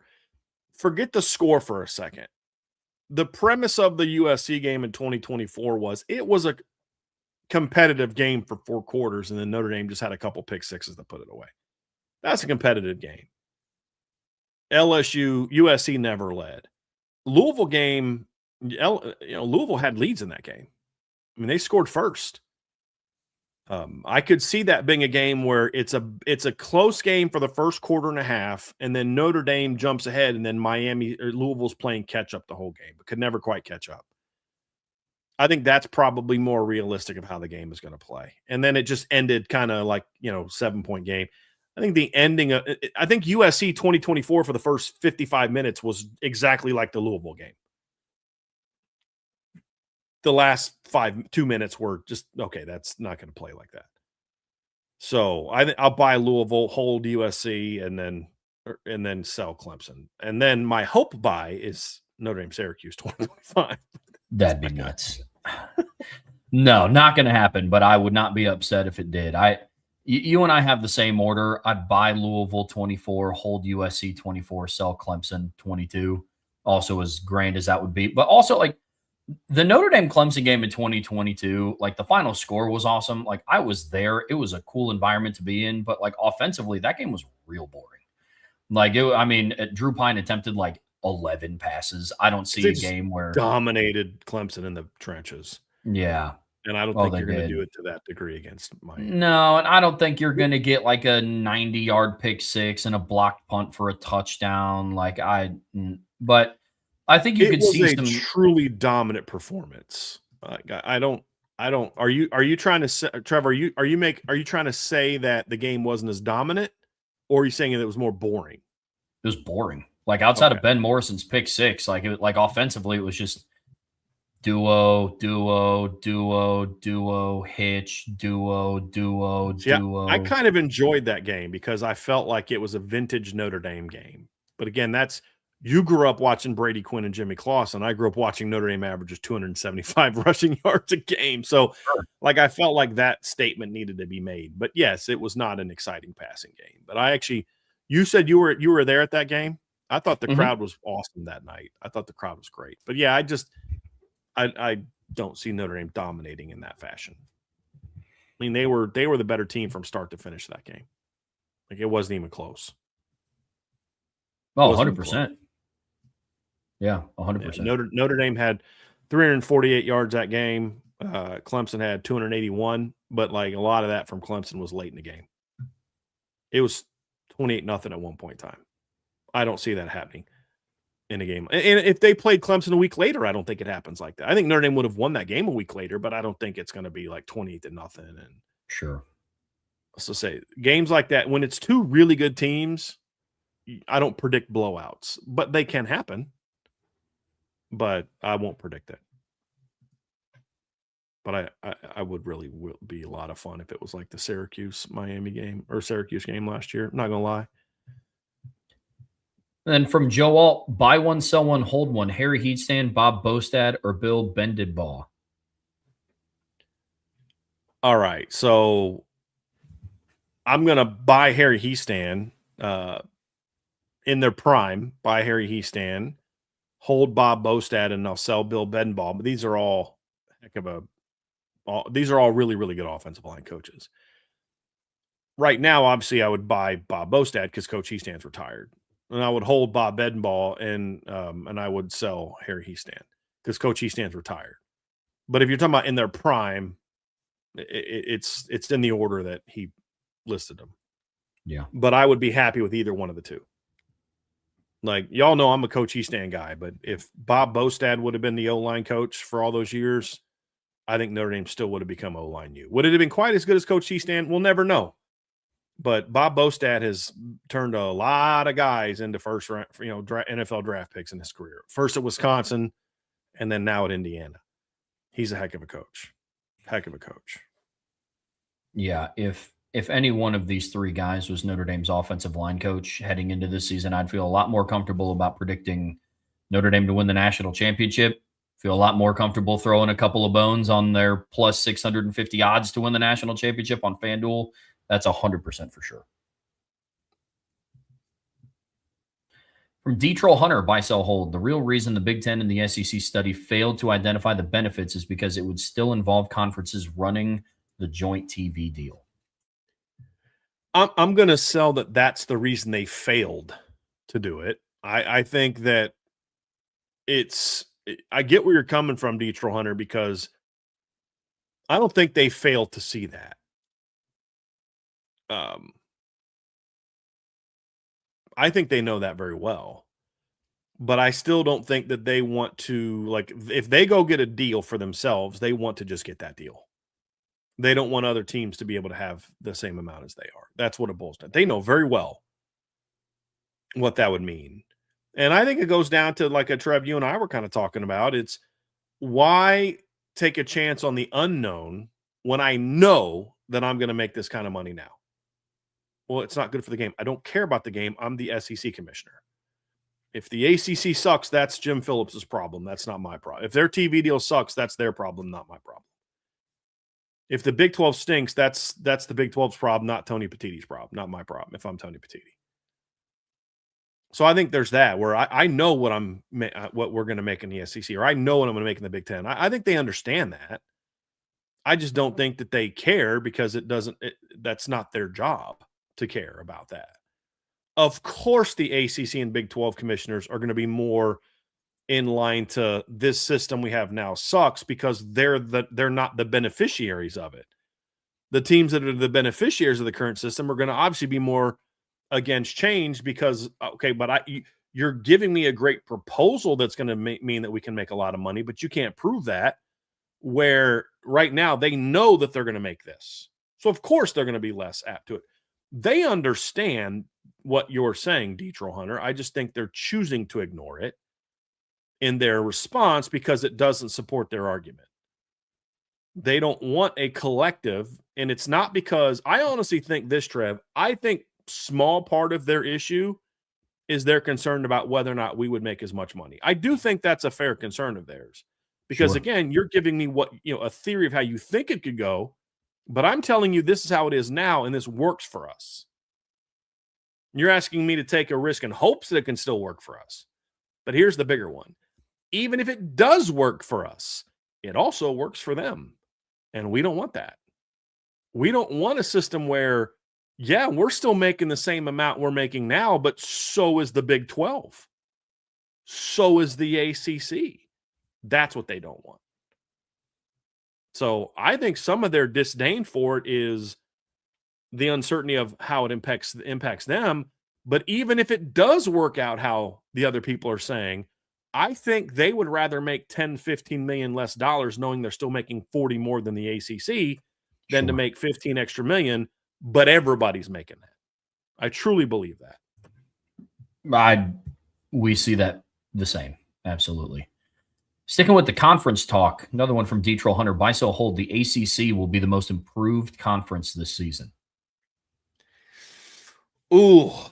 Oh, man, Trev. That's I'm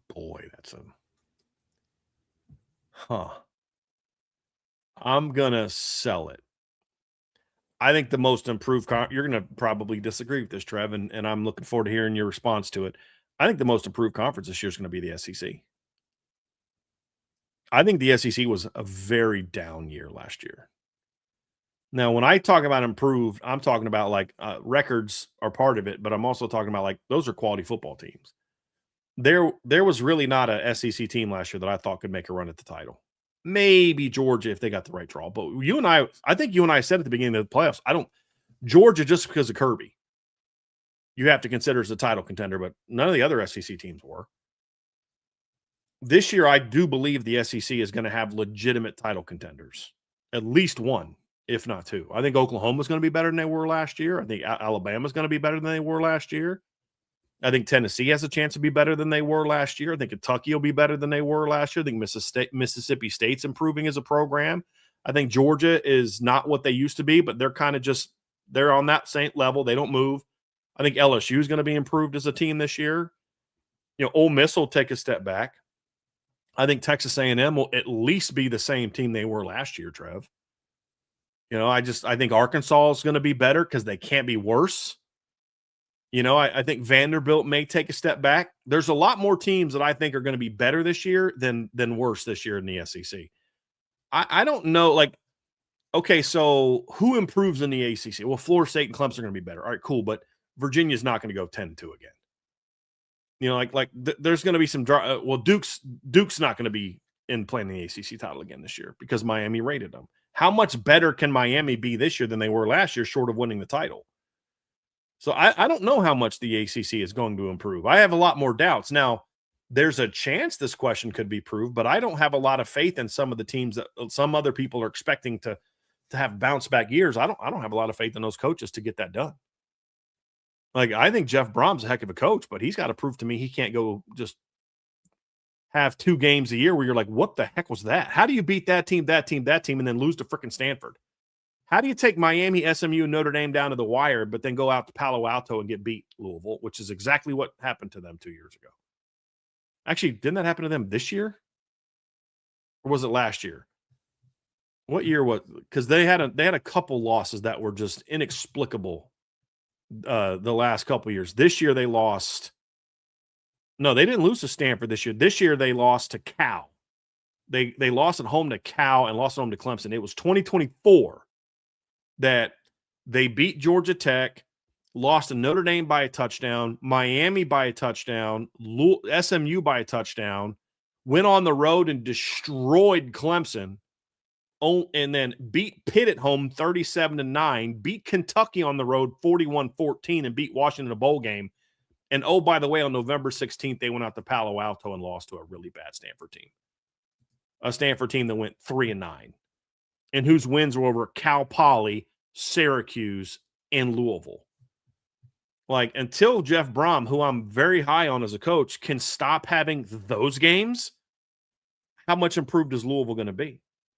So I don't think the ACC has a lot more to prove to me. I think the SEC is going to be a lot stronger conference this year than it was last year. Lot stronger conference.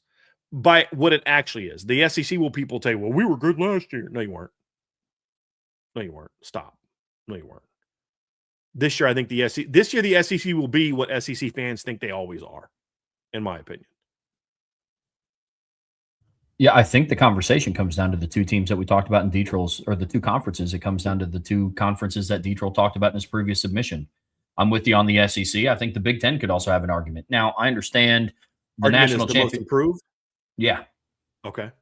Yeah, and I understand the counter is like, well, the Big Ten's won the national championship the last 3 years. Yeah, but it will have been one of the same 3 teams. We can all agree that the Big Ten has the best team over the last 3 years in college football because their best team has won the national championship.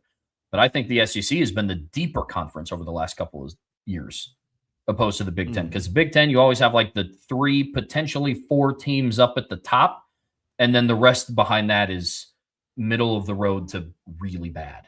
I think you could see some stuff this year out of the Big Ten, out of some of those middle of the road teams that I think have the opportunity to be better. Like obviously, like similar to the SEC, you're going to have your teams at the top that will still be there. You know, like the SEC will have Texas, Texas A&M, Georgia. I'm with you. I think LSU is going to be improved. I'm in wait and see mode with Alabama because I thought they were going to make a jump after they brought back Ryan Grubb, and I was like, yo, this offense is about to be nuts, and look at who they got, and then they were poo. And so with the offensive line coach, we'll see. They still might be poo. I just think they're going to be better than they were last year. Sure. Like, so they still may not be deserving of a playoff team.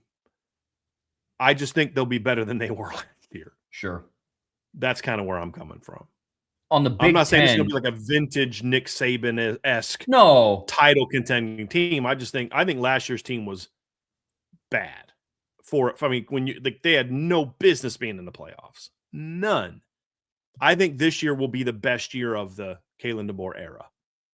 Doesn't mean they're going to be anything like they were under Saban. So I just want to make sure I'm clear on what my expectations are for Alabama this year. I think there's a clear difference between what Texas and Georgia and possibly Oklahoma are going to be this year than what Alabama's going to be. I just think they're going to be better than they were last year. No, that's fair. No, I get that completely. I'm just not as high on them. I don't have Alabama making the playoffs this year. They're in wait and see mode for me. No, I agreed. 100%. You know what I mean? Like 100%. But with the Big Ten, I think you could see teams like Michigan be better than they were last year. I think that Maryland could do some things with Malik Washington coming back at quarterback. Yeah, he's good. Very interested to see what they do. I don't know if Washington goes slightly above 500 again. They're in wait and see mode with me too, especially with how Damon Williams gets perceived. You have a new head coach up in East Lansing. Barry Odom is going into year 3 at Purdue. I don't see them going 11-1 and 2-10. I think they end their drought. Literally all Purdue has to do in 2026 is just have a conference win, and they're better than they've been in the last 2 years. That's right. I think Minnesota's ascending as a program too. And Trev, you've been very much on since the offseason started, since the portal closed, you've been very much on the Wisconsin's going to be very improved train as well. Yep. Absolutely. Iowa. Yep. Exactly. They're going to get you 8-9 wins every year. And anything on top of that for them is gravy. Like that's what Kirk Ferentz's MO is out there. But look, with the ACC, there's not as much of there was not a lot of coaching carousel in the ACC. You're just hoping that basically teams under the same regime are just going to be better. It's like, yeah, Dabo's still there. You can never count him out. And I also think Clemson's due for a better year. That's for sure. But it's still just kind of hoping all right, let's basically hope that Dabo is better this year. Like with Florida State, It's like, yeah, who knows what we're going to get from them, but Mike Norvell is still there. Like Miami, you hope can do the same things. I agree with everything you said about Jeff Brom and Louisville, but with the ACC, it's more of that. And then the Big 12 was just, they were kind of hit pretty hard by the coaching carousel, I think, if I'm thinking. So, yeah, I would say it's. And Trev, can Wake win 9 games again this year? Right. So Florida State bounces back, goes 9-4, and Wake goes 5-7. Okay, that's a wash. Is Duke this team got better? That team got worse again? Right. So let's say North Carolina is 8-5 this year and Duke falls back to 4-8. Okay, so then North Carolina and Duke just swapped. What I'm saying, and what Trev and I are saying in the Big Ten and the SEC is there's just going to be an ascension of teams.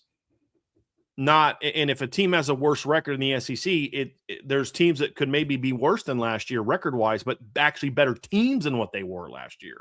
With the top remaining at the top. Exactly. In the ACC, it's just this team's better, but this team is worse. Not records worse, but they're worse. And that's why I just, I don't – and I think you nailed it, Trev. It's the coaching. I don't have a lot of faith in the coaching in the ACC. I don't have any faith that Bill Belichick's going to figure it out or that Bill O'Brien's going to figure it out. I think SMU is going to be better this year. There's teams that will be better, but just top to bottom, I don't know that I have a lot of faith in a lot of those ACC teams getting better than they've been. And they just don't get the support. I think there's two teams that I would say I expect to be dramatically better than they were last year. And one of them is Virginia Tech. I think two teams that have a chance to be so. I think the other one's Clemson. Yep. Like dramatically better. But I think the counter is, I think Virginia's going to be worse than they were last year. And I think Duke and Wake are going to be worse than they were last year. Yep. And so it washes itself out. That's where I'm at.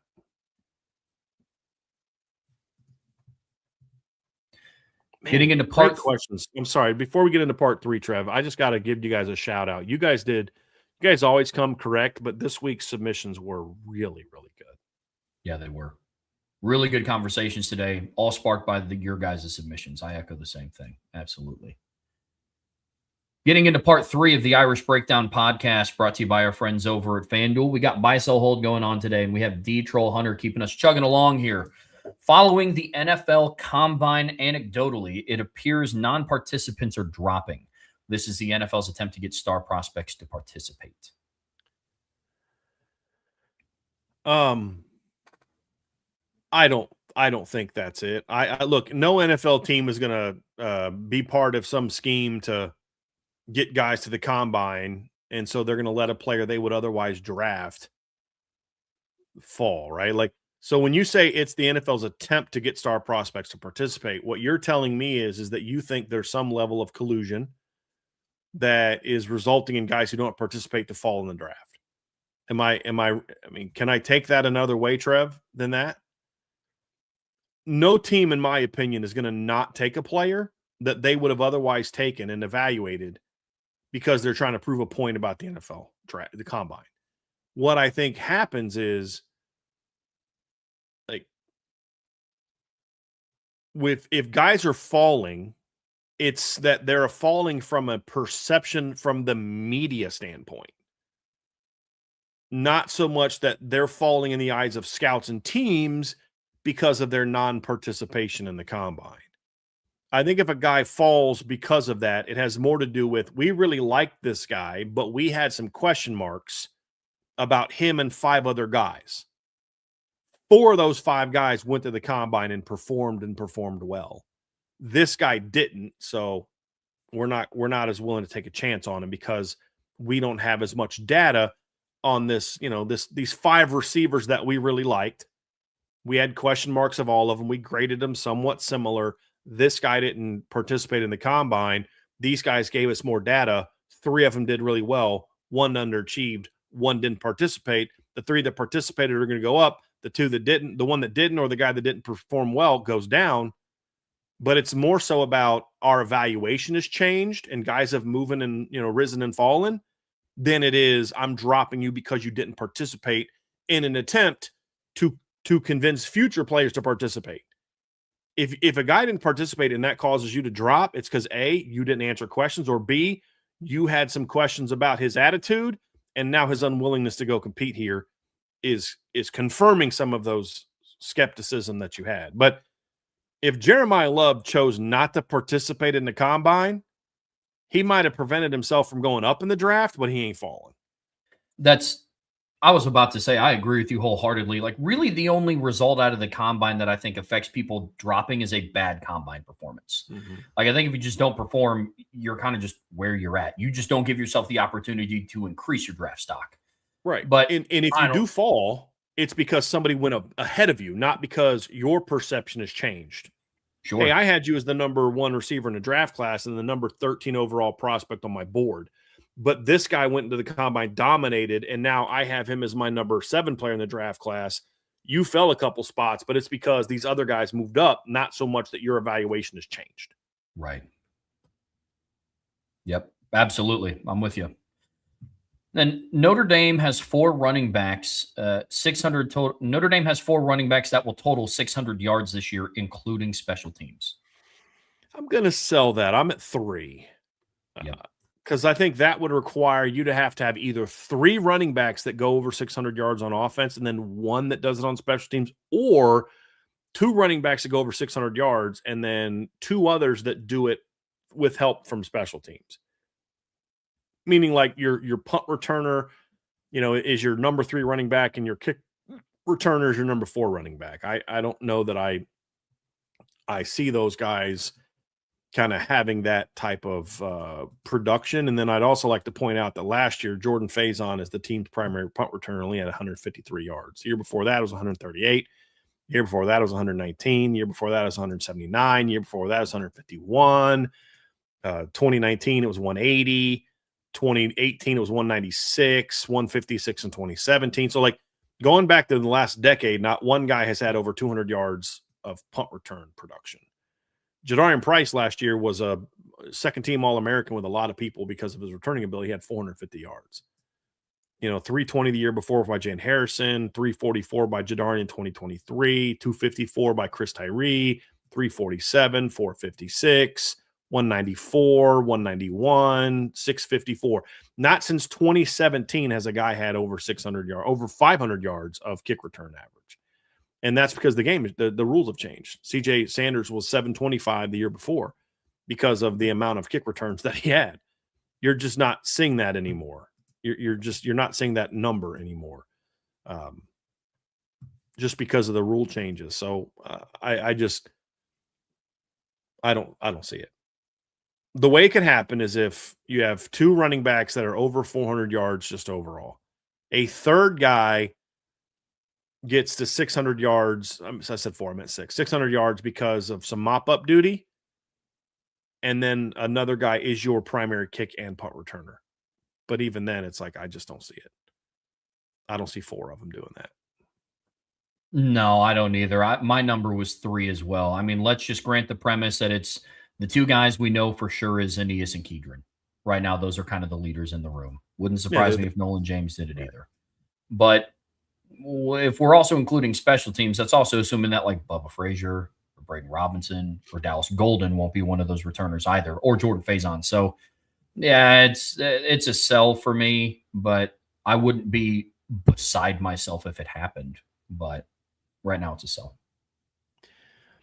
Hey, Trev, by the way, after you read this next submission, I'm going to respond to this question. And you have about 2 minutes worth of homework you have to do from a text that I just sent you. Okay. From an earlier submission that you have to watch. So Detro Hunter's next one is buy so hold. You would be more surprised if Notre Dame has multiple players with double-digit sacks than if they increase the team interception total in 2026. So you would be surprised if Notre Dame has multiple players with double-digit sacks than if they increase their team interception total. Yeah, that would surprise me. Yes, 2 double-digit sack guys it's a lot of production, and we're talking about a team that hasn't had a double-digit sack guy since what, 2022? Yeah. Going from none to 2 would shock me. Yeah. I mean, and in 2022, your next closest guy was 4.5. In 2021, when you had a double-digit sack guy, your next closest guy was 5. So, and as we, the closest you've come to that is 2018 when you had Julian Aguara at 8 and Jerry Tillery at 8. So in the last decade, you haven't sniffed that, and the closest you've had to anybody getting to double digits other than Isaiah Foskey was 2018 when Tillery and Aguara both had 8 and half a I was going to say his name wrong. I was going to say Jillery. Half of Tillery's sacks came in one game that year as well in 2018. So I would be very surprised if multiple guys got to double digits. And the reason that matters, even if you play 15, 16 games, the only group that's going to get to have 2 guys in the double digits is the 18 group with Tillery and Aguara. And that's still a maybe. That assumes both of them get 2 sacks in the postseason. So I'm just not. I can't go there. So yes, I'll buy that would surprise me more than the other. It's fair enough. How you coming through on that homework, Trev? Yeah, it's good, dude. This guy's nasty. Yeah. So I sent Trevor some Derek Mays Notre Dame highlights. That's what he had to watch. Oh, okay. So this is okay. I've seen the play where he tips up the pass against Florida State to Mhm. himself.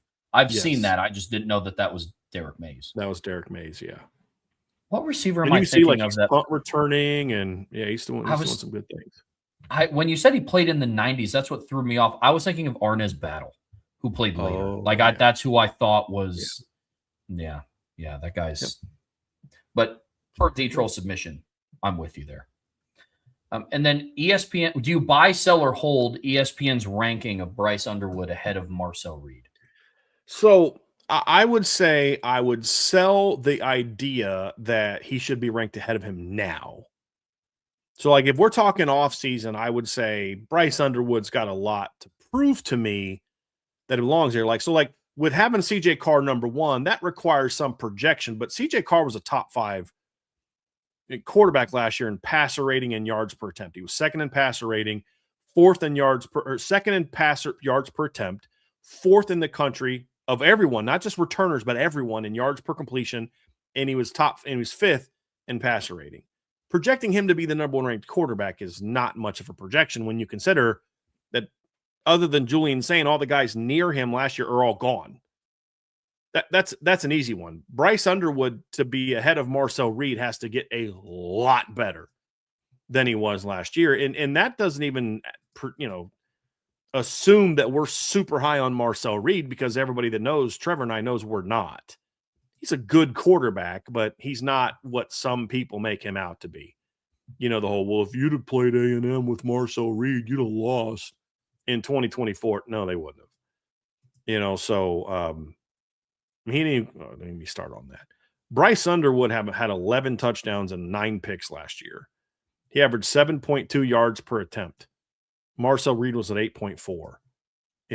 Bryce Underwood last year was a very good runner, but Marcel Reed can match that as a runner.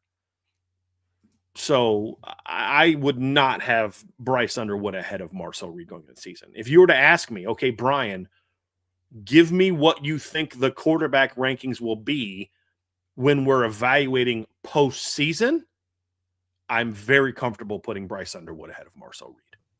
Very comfortable. Absolutely, as am I. I think we have not even come close to seeing the best of Bryce Underwood yet, in my opinion. I think we've seen what Marcel Reed is as a quarterback at the college level. And it's out of a quarterback who can lead big comebacks and get his team to the first round of the playoffs. And that's not anything to stick your nose up at. But overall ceiling, we have yet to see Bryce Underwood sniff his ceiling. I think Marcel Reed has hit his. Yep, agree. I've said before, I don't think that Bryce Underwood is the generational prospect that people made him out to be. He was still a 5-star. Heck yeah. Like, he was still 5-star talent. And he was completely misused this past year. And I think the talent around him will be better. Look, you've got Andrew Marsh is going into his second season. I think that matters. I think you look at some of the players they added through the transfer portal, that kind of that hybrid, that hybrid. I don't even know what to call it. He wasn't really a tight end, but he wasn't really receiver either. You know what I'm talking about? Like an H kind of?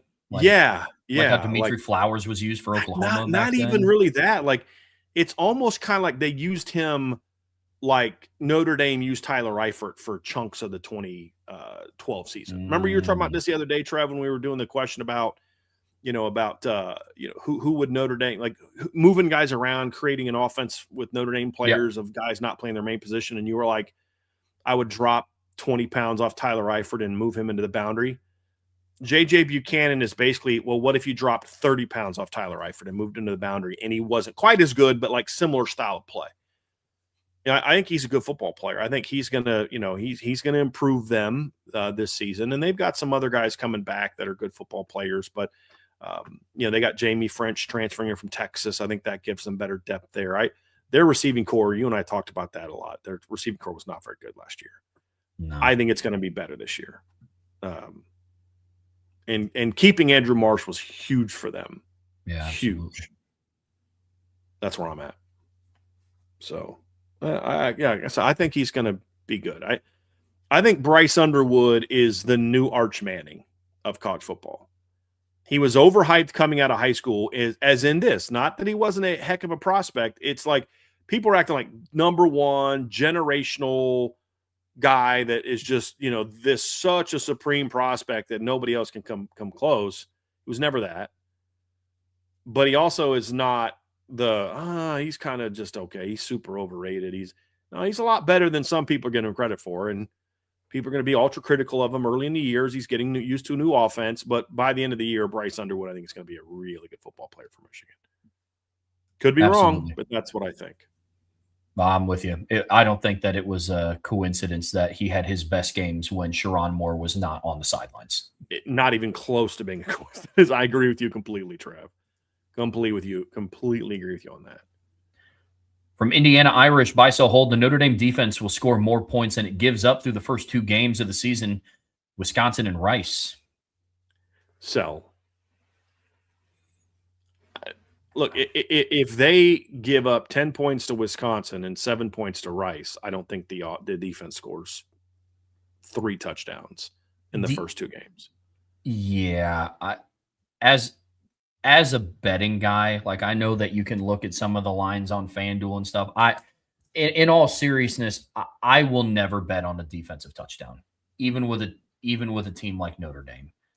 I don't think it's worth it because the odds are just. How do you predict that? To your point, if Wisconsin and Rice each score 7 points, I don't know if the defense gets to now. Not turnovers. I'm very confident that Notre Dame will get turnovers in those games. But I don't know if I'm ready to say that. So it's a sell for me as well. How about this next one? Aeneas Williams will have more rushing yards than each opponent as teams in the first 4 games of the season. Wisconsin, Rice, Michigan State, Purdue. I'll buy that. And here's why I'll buy that, Trevor. I think he's going to lead Notre Dame in rushing. And I think Notre Dame's rush defense is going to be even better than it was last year. And last year was pretty flipping good. I mean, it was less than 100 yards a game. They held teams to less than 100 yards a game. And the teams that we're talking about, other than Rice, obviously they're in a different conference, but they weren't exactly great rushing teams last year. So, last year Wisconsin averaged 116 yards a game rushing. Purdue averaged 126 yards a game rushing, and Michigan State averaged 122 yards a game rushing. They ranked 13th, 14th, 15th, and 16th in the Big Ten in rushing. Now, getting Colton Joseph certainly helps Wisconsin's ability to be a more effective rushing team, but it's a long way to go. And you lost probably your best offensive lineman to Indiana. So, and you're asking to make that impact in game 1. I'm not going there yet. You know what I mean? And then, Rice last year was a pretty good rushing team. They averaged over 204 yards per game, but that was against, AAC teams. Well, and Rice was also a very veteran team last year, and they have like 2 starters on offense coming back. Now, one of them is their running back, correct? Yes. So, but again, it's one thing to do that against AAC teams. It's one thing to do that even against Houston. It's another thing to do that against one of the best rush defenses in college football. I just, and even if they run for $130, okay, that's great. Good job rushing for $130, but your run defense gave up over 163 yards per game last year on the ground. You know what I mean? You gave up 200 yards to Texas State, USF. You gave up over 170 to North Texas. You gave up 280 to Navy. You gave over 200 to Houston, and over 190 to UTSA. And I think, Trev, you and I are on record of saying I think this team's going to run the ball real well this year because of the talent of the offensive line. So no, the only way that doesn't happen is if like Aeneas doesn't play beyond like the first drive of the third quarter. And Rice, I'll say this, I will say I am confident that Aeneas Williams, if he's their starter, will have more rushing yards than the opponent when he leaves the game. How about that? It's not bad. This is actually a sell for me, and for 2 reasons. One, I don't think Aeneas is going to just be the premier guy every single series. I think they're going to have much more of a rotation this year than they did last year. Wouldn't surprise, not to say that he's not going to be effective or that he's not going to score touchdowns, but it wouldn't surprise me if against Wisconsin he ends with 70 yards, Nolan James ends with 40. Kedron Young ends with 40 to 50. That wouldn't surprise me either. But that's one of the reasons why I'm selling. And then I'm being consistent. I'm very high on Wisconsin. I agree with you. I don't know what Colton Joseph is going to do in game one. But in game one as a starter with Old Dominion against Indiana, the dude went for over 100 yards against that rush defense. Now, it was game one, but it's not just for Colton Joseph. I like Abu Sama and Brian Jackson, their pickups in the portal as well. Like, if they just get to 100 yards, which isn't a lot for a team, I just don't know if in Aeneas Williams' first game as Notre Dame's number one back, he'll rush for 100 yards. So I'm going to sell it for now. Wouldn't surprise me if I'm wrong, and I would not be upset if I was wrong. But that's where I'm at with that one. Another one from Indiana Irish. Buy one, sell one, hold one. Mel Brooks movies. Young Frankenstein, Blazing Saddles, or Spaceballs. This one's very easy for me. I'm absolutely buying Blazing Saddles. Have you ever seen Blazing Saddles, Trevor? Oh, yeah. Hilarious movie. I'm going to hold Young Frankenstein. That's the one with Gene Wilder, correct? The black and white one? Yeah, it's funny. I'm selling Spaceballs. This is not going to be a popular take. I hated Spaceballs. I think it was stupid. I thought it was just like, it wasn't even funny to me. Like, most of what Mel Brooks does is funny. Even if I don't necessarily enjoy something, it's funny. I thought Spaceballs was stupid. I did not enjoy that one bit at all. I hated that movie. So I'm going to sell that one. I know that's not popular. And as somebody else in the chat said, you absolutely have to have Robin Hood Men in Tights in here. And I would put it over Spaceballs. The problem is most people would not have it in over Spaceballs like I would. I hated Spaceballs. Not a big Spaceballs guy. Not even a little bit. Okay.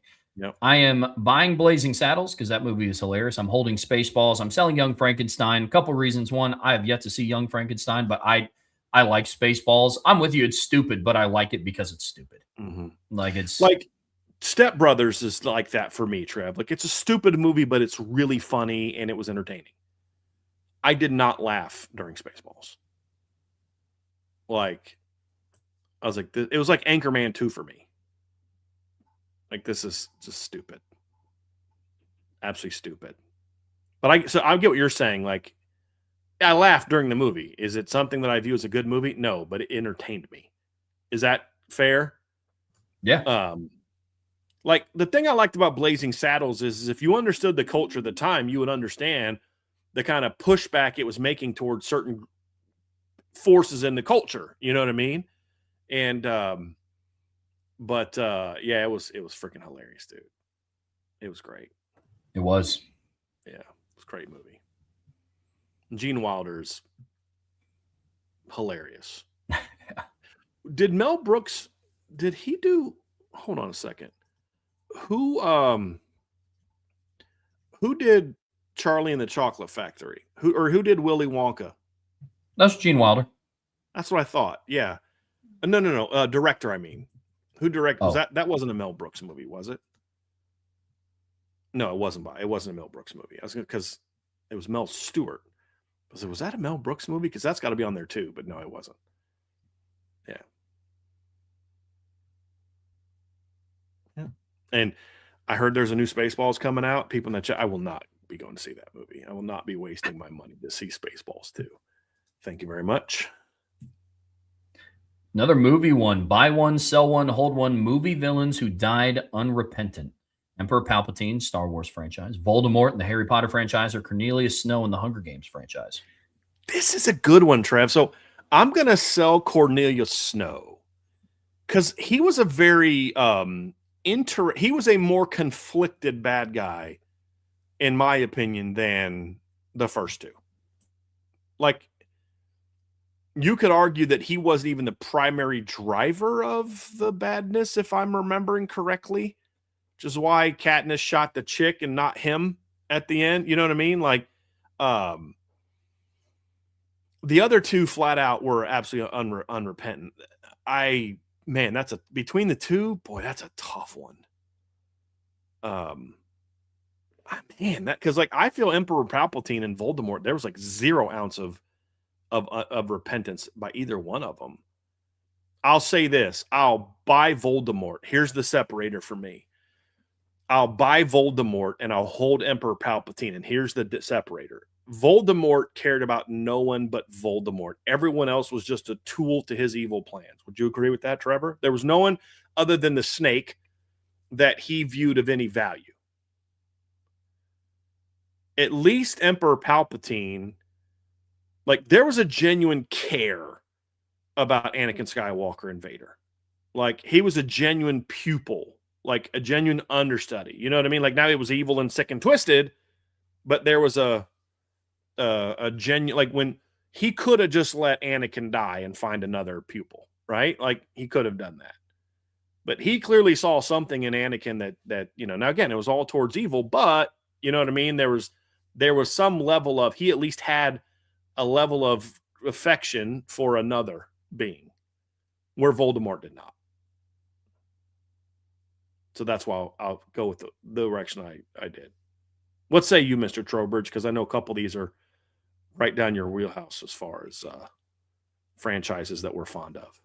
Oh yeah, man. I'll match your, I guess, unpopular opinion with Spaceballs, and I'm selling Cornelius Snow for a couple of reasons. One, I just didn't like Hunger Games. Agreed. Like it's just, I never got into, and I know some people will die on the hill that they love it. I never got into that dystopian society where it's like an elite group versus a group of minorities that have to band together and play games to win. I never, like, Hunger Games, Maze Runner, Divergent, those were basically the same movies to me. And I know they were all based on books, and I'm willing to go out on a limb and say if I read all the books, they would all essentially be the same books for me too. Like, those didn't carry much weight with me. I'm sorry to the Hunger Games lovers out there, but never got into it. So I'm selling that for a multitude of reasons. I'm going to buy Emperor Palpatine. Can I ask you a question? Can I ask you a question on that? Just real quick. Forgetting a debate about the premise of realism or not. Grant, you don't like the premise. Did you at least enjoy the movies, or did your disdain for the premise prevent you from liking the movies? Or the premise is dumb and I didn't like the script and the this and the that? Like, is it an entire just wasn't for me, or was it just the premise of the movie was so unbelievable that it made me not enjoy the rest of the movies? It's everything all encompassing. I hated how Hunger Games ended. So, like, unlike some of the other ones, like, I loved how Star Wars ended. I loved how Harry Potter ended, but I also didn't like how it ended. I'm a big, with movies, if you can tie it all in a bow, same thing with TV shows. You can tie everything up in a bow. I like it. I left watching all of Hunger Games very dissatisfied. Of just like, okay, not only can I buy into the premise, now I can't even be like, oh, at least the ending's dope. Because I actually can buy into the premise, but I just didn't like the movies. Fair. Yeah. You know what I mean? Like, just, yeah. Maybe not like buy into the premise. It's just like, it just never interested me. Like, it's just that all of the Divergent, Maze Runner, Hunger Games stuff, like, it just never, Yeah. Tie in with that. I'm going to buy Emperor Palpatine, and then I'm going to hold Voldemort. I agree with what you're saying, but with Emperor Palpatine, it's like, I don't know what's more sadistic, never having a care for something or really caring about something and then be so willing to let it go once the new thing comes around. Because that was his pattern. Like, I didn't think it was like one. He loved, like, Darth Maul was his apprentice until Count Dooku came around, who was better, and then he was okay with Count Dooku dying, so then Anakin could be his guy. And he was real cool with Darth Vader until Luke Skywalker got old enough. Then he was like, Darth, you're pretty cool, but like, what's more evil? So that's what separates it for me. That's a good way of looking at it, Trevor. It's a real good way of looking at it. Very well done. I forgot about the Dooku thing. That's an interesting Count Dooku, yeah. Now, Darth Maul just died.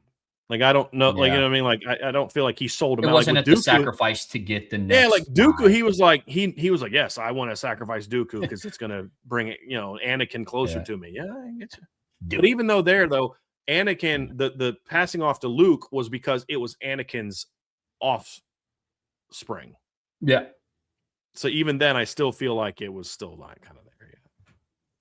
Yeah. Interesting way of looking at it. Some good movie ones today, fellas and ladies. Yeah, man. All right. From ICURN, with Irish luck, Notre Dame's independence makes them the only true measuring stick for how good the teams in a conference are with the lack of challenging out-of-conference games. And they are the only team that plays teams from at least 3 to 4 power conferences every year. I'm gonna sell that they're the only one, but I buy the premise what you're going with. I think the notion that with Notre Dame, they're going to play arguably one of the top 2 Big 12 teams. They're going to play arguably the top ACC team. Plus, they're going to play 3 Big 10 teams that will then play other top Big 10 teams, so you can have something to measure them by. So I'll buy that premise, because what's the league that they don't play the SEC this year, right? Correct. At least in the regular season. So, like, the reason I would sell it is because I think how the Ohio State-Texas game goes is going to be a very big measuring stick between the Big Ten and the SEC.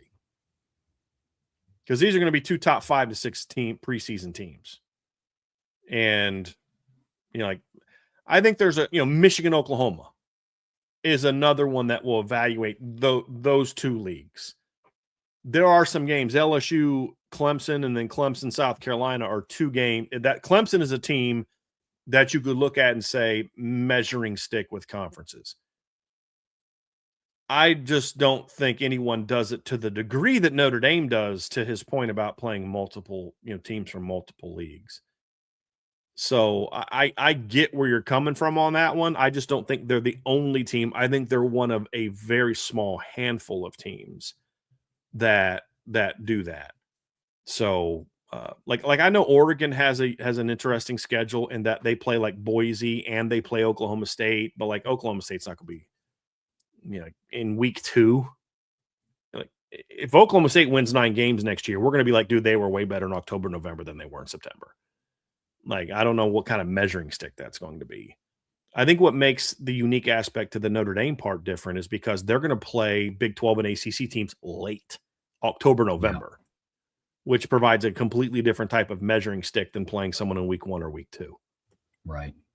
So I buy the overall point he's trying to make. It's just the only true measuring stick is the one where I just got to push back on a little bit. It's a good submission. Yeah, very good submission. All right, let's get to the next one, Trev. Another one from ICURN. Buy, sell, hold. Christopher Burgess Jr. gives good rotation production this year and opens people's eyes. And in 2027 gives us Riley Mills game-changing production. Oh, in 27. Man. Take a shot at this one, Trev. I'm curious what you think on this one. This one's tough. I'm absolutely on board with where you start this one out. I think he's going to be a piece of the rotation. I think he starts to come on middle of the year. And then by the end of the season, going into the postseason, people are like, hey, yeah, I know they got Jason Onye and Tion Gray and Francis Brew, but this Christopher Burgess guy's turning heads. My hesitation is the jump going from rotational guy to an All-American. Does he have the talent to do that? Absolutely. But maybe Riley Mills' production in 2023. I don't know if I'm ready to say that Christopher Burgess is going to go from that, a key rotational guy, to All-American caliber, and what Riley Mills was in 2024. I don't know if I'm ready to predict that. I buy that he's capable of that. The reason that I'm going to hold it for now, I think this is an absolutely fair like the whole notion of Notre Dame being as good as Miami 01 and LSU of 19 requires like a really big leap from where they've been as a program for 30 years, and then compare them to like 2 of the best teams of the last 50 years. Like that's a big leap. This is not a big leap based on his talent. The only question that I have is they don't necessarily lose anyone other than Jason Onye after this season. Very true. You know what I mean? So it's like, where, it was Riley and Howard, and then there was a bit of a drop-off. Everybody else was either younger or just, maybe not as good, in 24. But it could be tougher just because can he really give Riley Mills type production on a team where he still is going to – well, actually, I should say They lose Jason Onye and Elijah Hughes. But you're going to get potentially Tion Gray back, Francis Brew back. You're going to have Armel Mukam potentially back, Elijah Golden, Cole Mullins, Tiki Hola. It's going to be a lot of depth there. If one of Brew or Tion Gray goes pro after the 26th season, I will buy this. I would absolutely buy this. Like if you were to say he gives good production this year and opens people's eyes, Francis Brew's an All-American and bounces after the 26th season, and then I'd buy that. I think the 27 D line is going to be one of those elite because it's in waves. Yeah. That's what I think. Agreed. That's where I'm at. I just like that we're having this submission. And I get, like, if you were fired up about Christopher Burgess now, when that picture came out of them in the weight room the other day, it's like, okay, this is going to put some of you Christopher Burgess fans over the top because he looks like a freaking 7th-year NFL vet like now. Yeah. It's a massive young man. And it's like all good weight. You know what I mean? Like, Trev, it's not even like, okay, that kid had to eat himself into 299. Like, he's just 100%. 100%. Yeah, he's a monster. Getting into part 4 of the Irish Breakdown podcast brought to you by FanDuel. We got buy, sell, hold going on in ICURN with Irish Luck. It's getting us kicked off here in part 4. Buy one, sell one, hold one. Potential at defensive tackle. Christopher Burgess, Elijah Golden, David Fullerunchu. So I'm going to buy Christopher Burgess is going to be a guy who has elite potential at defensive tackle. I'm going to hold on to my notion of Elijah Golden having 5-star upside. And I'm going to sell the notion that David Fullerunchu is anything other than a big-time prospect. Love How that. about them apples? I'm not holding or selling any of them flipping dudes. Talking about potential. Heck no. Nope. Buy. Yep. Buy, sell, hold. Buy one, sell one, hold one. See, you hit me with that. So I had to answer the question, but I'm going to cheat and I'm going to give you the answer I gave you. Because I'm not holding or selling any of those guys. Yeah. How about you, Trev? You like my answer on that one? I do. There's not really a whole lot I can say to top that, so I'm ready for this next one from ICURN. I'm learning. We're getting there. I have my moments. Best comp for Bubba Frazier. Buy one, sell one, hold one again. Deebo Samuel, Steve Smith, or Golden Tate? Of the three, I would probably buy Deebo the most because of the running and pass catching dual threatness to them. I would probably hold Golden Tate next because I think Golden Tate did some running. He had some reverse scores. I still remember the reverse he had for a touchdown against Washington. He had some punt return scores. I don't remember Steve Smith in college. I only remember Steve Smith in the NFL, and he was just a pass catcher. So if I had a greater recollection, and I'm going to go look up Steve Smith's college stats here real quick, but I don't remember him well enough to be able to say, oh, yeah, Bubba's like what he was at Utah. I only remember the NFL version of Steve Smith, and it's a different game. I'm looking at his numbers now. Yeah, Steve Smith in 2 years he had 78 catches, 1,600 yards, and 12 touchdowns in 2 years. Only carried the ball 8 times for 52 yards. He was a big-time punt returner and kick returner, though. So, okay. Production-wise in college, he had 4 punt returns for touchdowns. Was also the team's top kick returner in 2000. Yeah, statistically, I say you could comp it, but again, I don't remember watching him play a whole lot. So in college, so that would be my order: buy Deebo, hold Golden Tate, sell Steve Smith. And that order's based on usage, right? Like how Bubba's going to be used in the offense, how they're built. Like they're all similar body types, so you can't really compare that. I think Deebo, Steve Smith, and Golden Tate all have very similar body types, very similar size profiles. That's what body type is. It's more so about like how their game translates. Not even just so much about usage, but how their game translates. and into the next level. And I just think those guys brought a little bit more dual threat to the table than I remember of Steve Smith, because again, I only really remember Steve Smith from the NFL as a wide receiver. It's a different game. So my sell of Steve Smith has more to do with just ignorance of his college career. And I can't compare Bubba to something that I didn't see in college. Because how guys perform in the NFL is going to be different than what it is in college a lot of times. No, that's fair. Usage-wise, I definitely am with your order. Yeah. From Domer Grizz, buy, sell, hold. Players can take a bigger leap during spring ball than they can over the summer and fall camp combined. Sell. No, sell. First of all, it's different for every player. But no, I sell that. I think that, especially with younger players, you're going to see a bigger leap from spring to the summer to the fall than the other way around. I think where this perception might be in somebody's mind is guys we never heard of. The first time we hear about them breaking out is in the spring. But I think your biggest growth as a football player tends to be from spring to the fall, not the other way around. It's just that if a guy breaks out in the spring, it's not as big of a story in the fall because he already had his breakout, but it doesn't mean his game improved less. Yeah, agreed. That's a good way to put it. I mean, especially for like early enrollees, like the jumps that they make in the spring, like finding their footing is massive.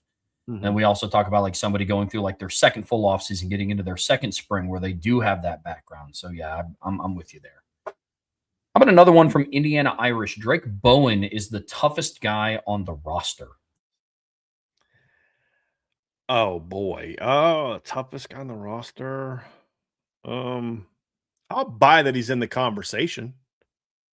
There's some pretty tough kids on this roster. I think Kirby Lambert's a pretty tough kid. I think Anthony Knapp's a pretty tough kid. I would not want to be in a fight with Francis Brew. I definitely wouldn't want to be in a wrestling match with Francis Brew or Charles Jagasaw for that matter. Christopher Burgess, heck no. You know what I mean? Like pass. Kingston. So no, he's in the conversation.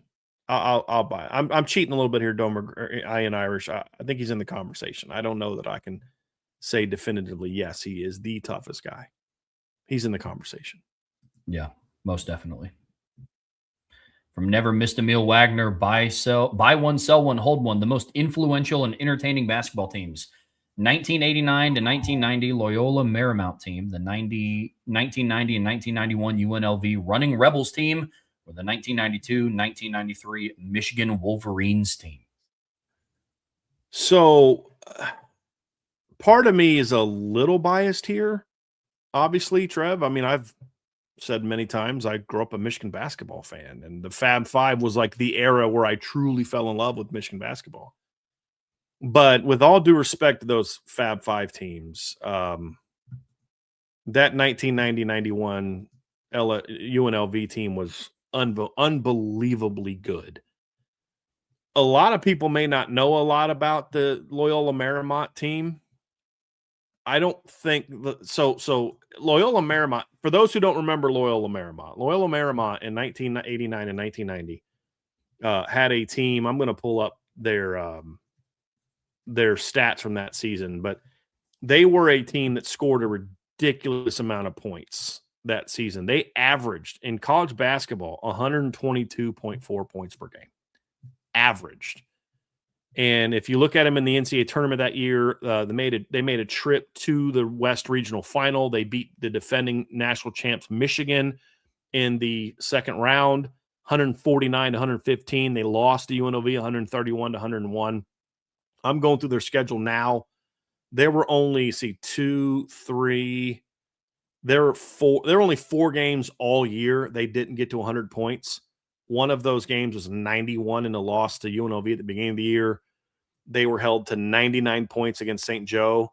They were held to 99 points at Gonzaga. And then in the Sweet 16, they only scored 62 points against Alabama because Alabama basically held on to the basketball. They scored a ton. But the unfortunate thing is they had a guy named Hank Gathers that was a exceptional player on that team. Exceptional player. Hank Gathers was just elite player. In 1988-89, he scored over 32 points a game, had 13.7 rebounds. He was at 29 points a game and had 10.8 rebounds in the year. And I think it was San Francisco. I think it's the game. I could be wrong, but he dunks a basketball, starts running back, gets to half court, collapses and dies. And that team went up and just like died. You know, they declared him dead later, but he like lost. I mean, his heart stopped on the court. And like I still remember that. I was 4th or 5th grade because I was a huge college basketball fan as a kid. I love the NCAA tournament. Bo Kimball was his best friend. They had transferred to Loyola Marymount from USC together. And I think it was like the first game back. I forget when it was, but Bo Campbell shot his free throws left-handed. Hank was lefty, nailed him. It was a great story and a magical season under Paul Westphal. But I don't know that they were incredibly influential. They were incredibly entertaining. I don't think they were incredibly influential. I think the 1990-91 UNLV team is the most influential basketball team. I think the 92-93 Michigan team was the most influential team from a cultural standpoint. The UNLV team kind of was a different type of bad boy team. That team was incredibly good. And I'd say they were probably more entertaining and influential than the Michigan team. Where the Michigan team, I'm just being honest, as a Michigan fan, that 92-93 Michigan team was incredibly good and entertaining, but I don't know that I would stack them up against the 90-91 UNLV team. I think that 90-91, and I think 1990-91 is the year that UNLV won it, correct?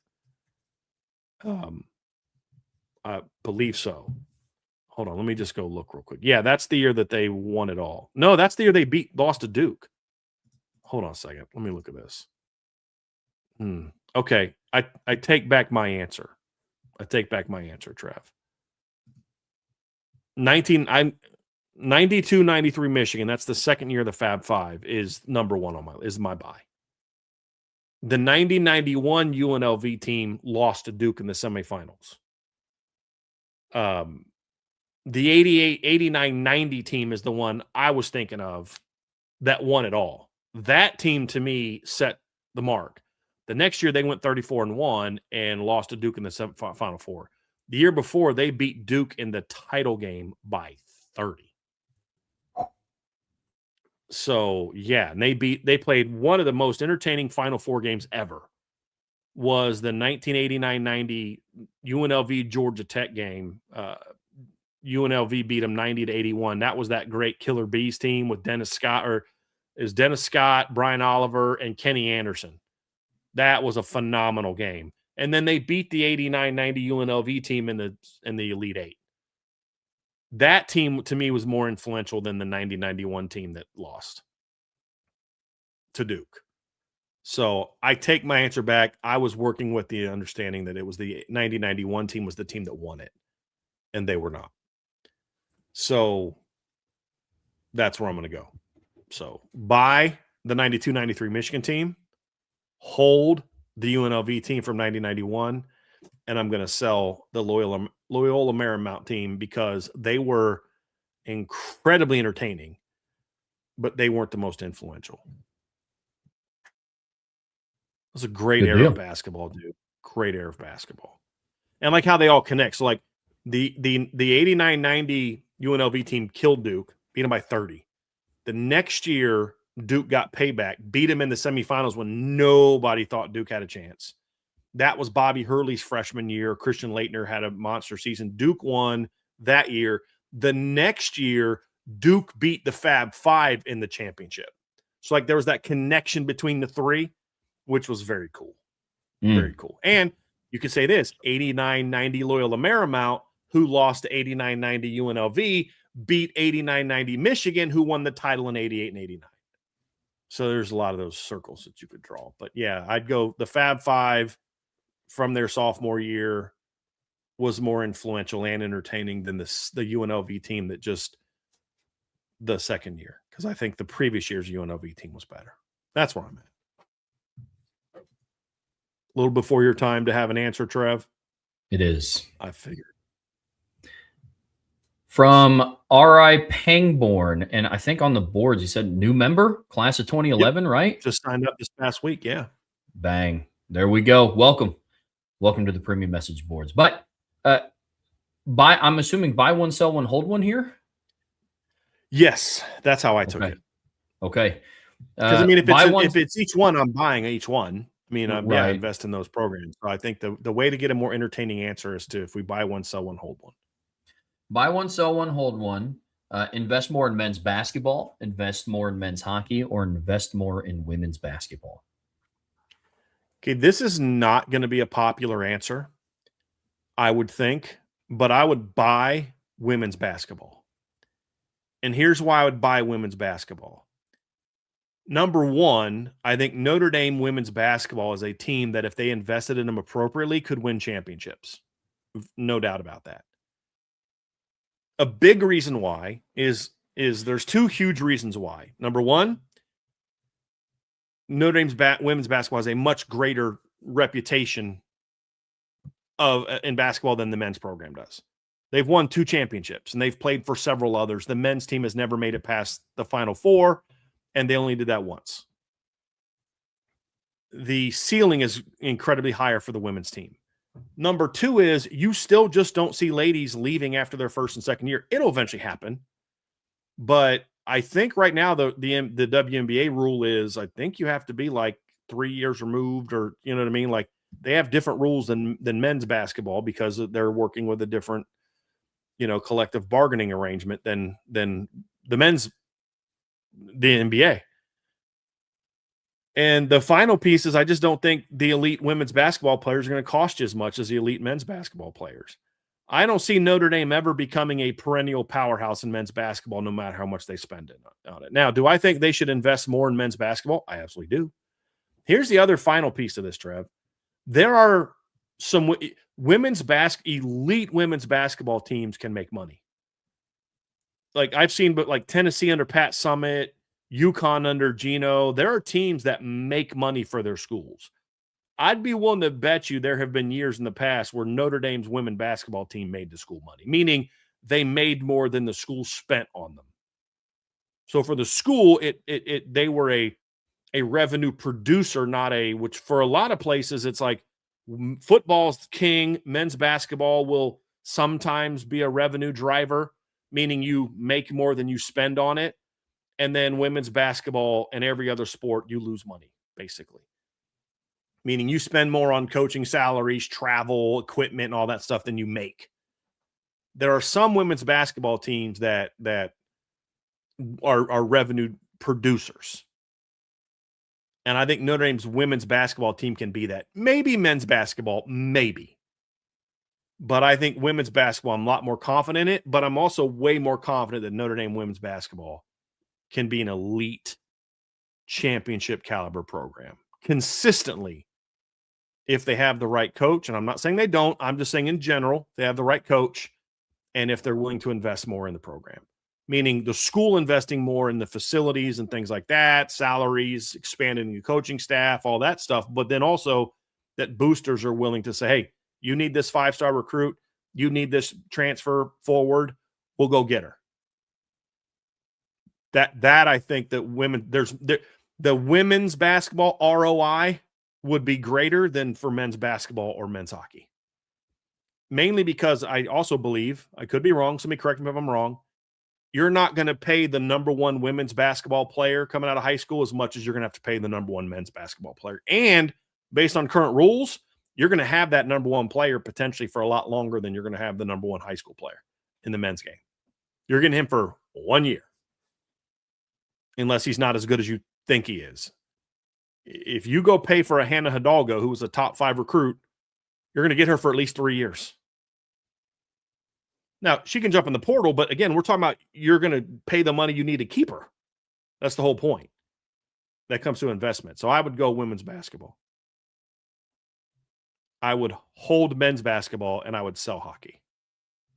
I just don't see Notre Dame's men's hockey team being a revenue driver, meaning they're making more than they're spending to be great in the sport. I'm also selling men's hockey just because part of it is I just don't even know what the collegiate hockey transfer portal looks like. Like, I don't know what are players' tendencies of leaving or staying.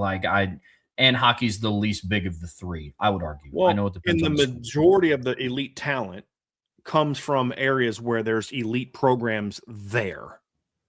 That's a little bit not necessarily quite as true in women's basketball or men's basketball. I'm leaning more towards buying women's basketball and holding men's basketball.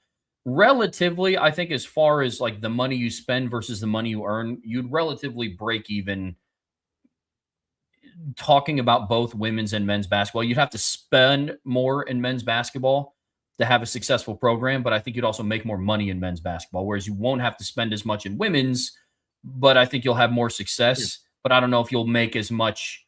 Like, I don't know if the university would make as much on the women's basketball team. So I think it's all if things they relatively. make $1,000 on the women's team, but the women's team produces $5 million less than the men's team, and the men's team loses $100,000, then they're getting more out of the women's team than they are the men's team.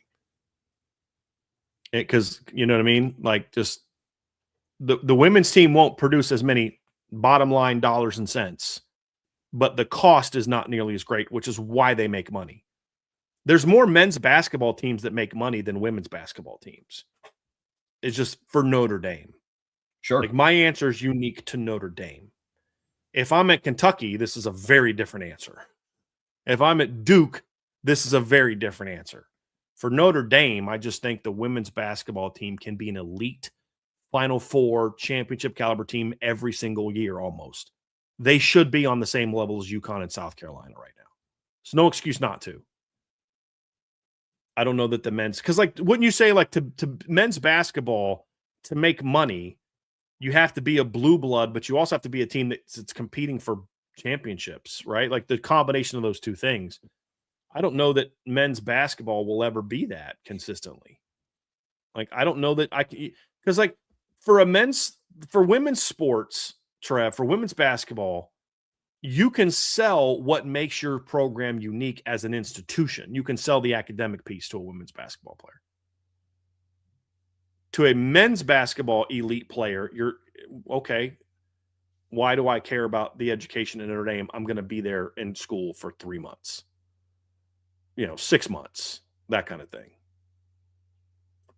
No, 100%. I mean, because the reality, like Caitlin Clark made more in NIL at Iowa than she is in her base salary with the Fever.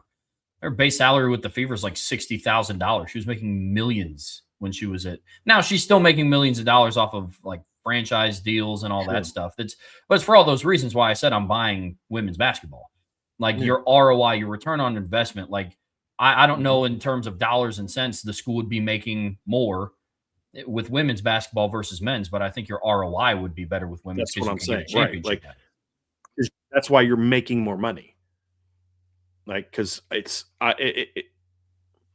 we might be saying the same thing, and I'm just not understanding the point you're making. But like, if I make $10 million off this sport and only $2 million off this sport, but this sport cost me $12 million to make the 10, and this sport I spend $2, I spend $1.5, but make $2, then I'm the one that's only making me $2 is the better sport. I get what you're saying. I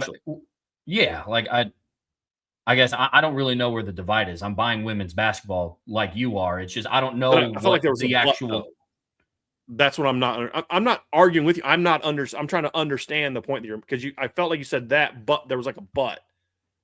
You're going to make more money on men's basketball. That's what I'm trying to understand. I'm not arguing.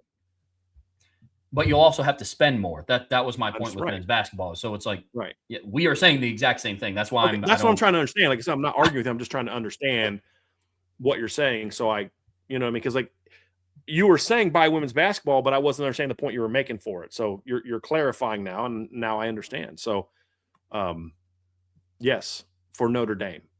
And Notre Dame's not in the SEC. So we're talking about Notre Dame. And this is, as I said, if I was at Kentucky, as I said, we're having a different conversation. This isn't Kentucky. This isn't LSU. This isn't the SEC. This is Notre Dame.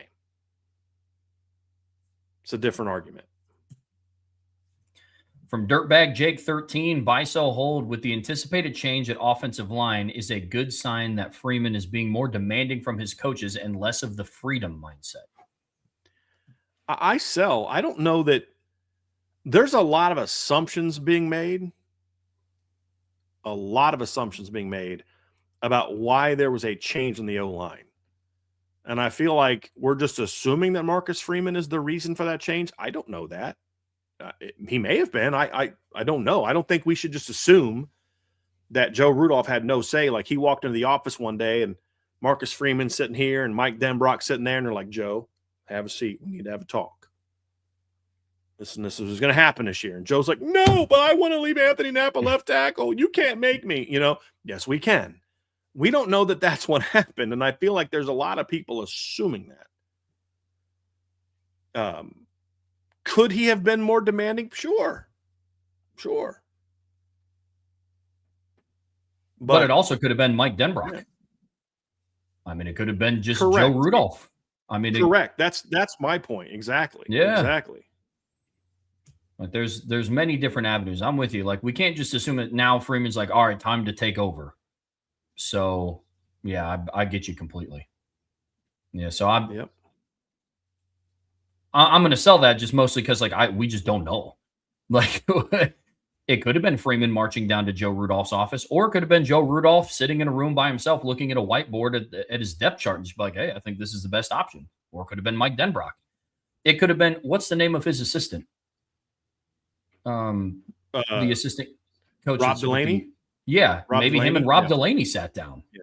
And we're like, hey, I think this gives us the best opportunity. So there's a multitude of different things that it could be. It's not necessarily just Freeman taking the reins.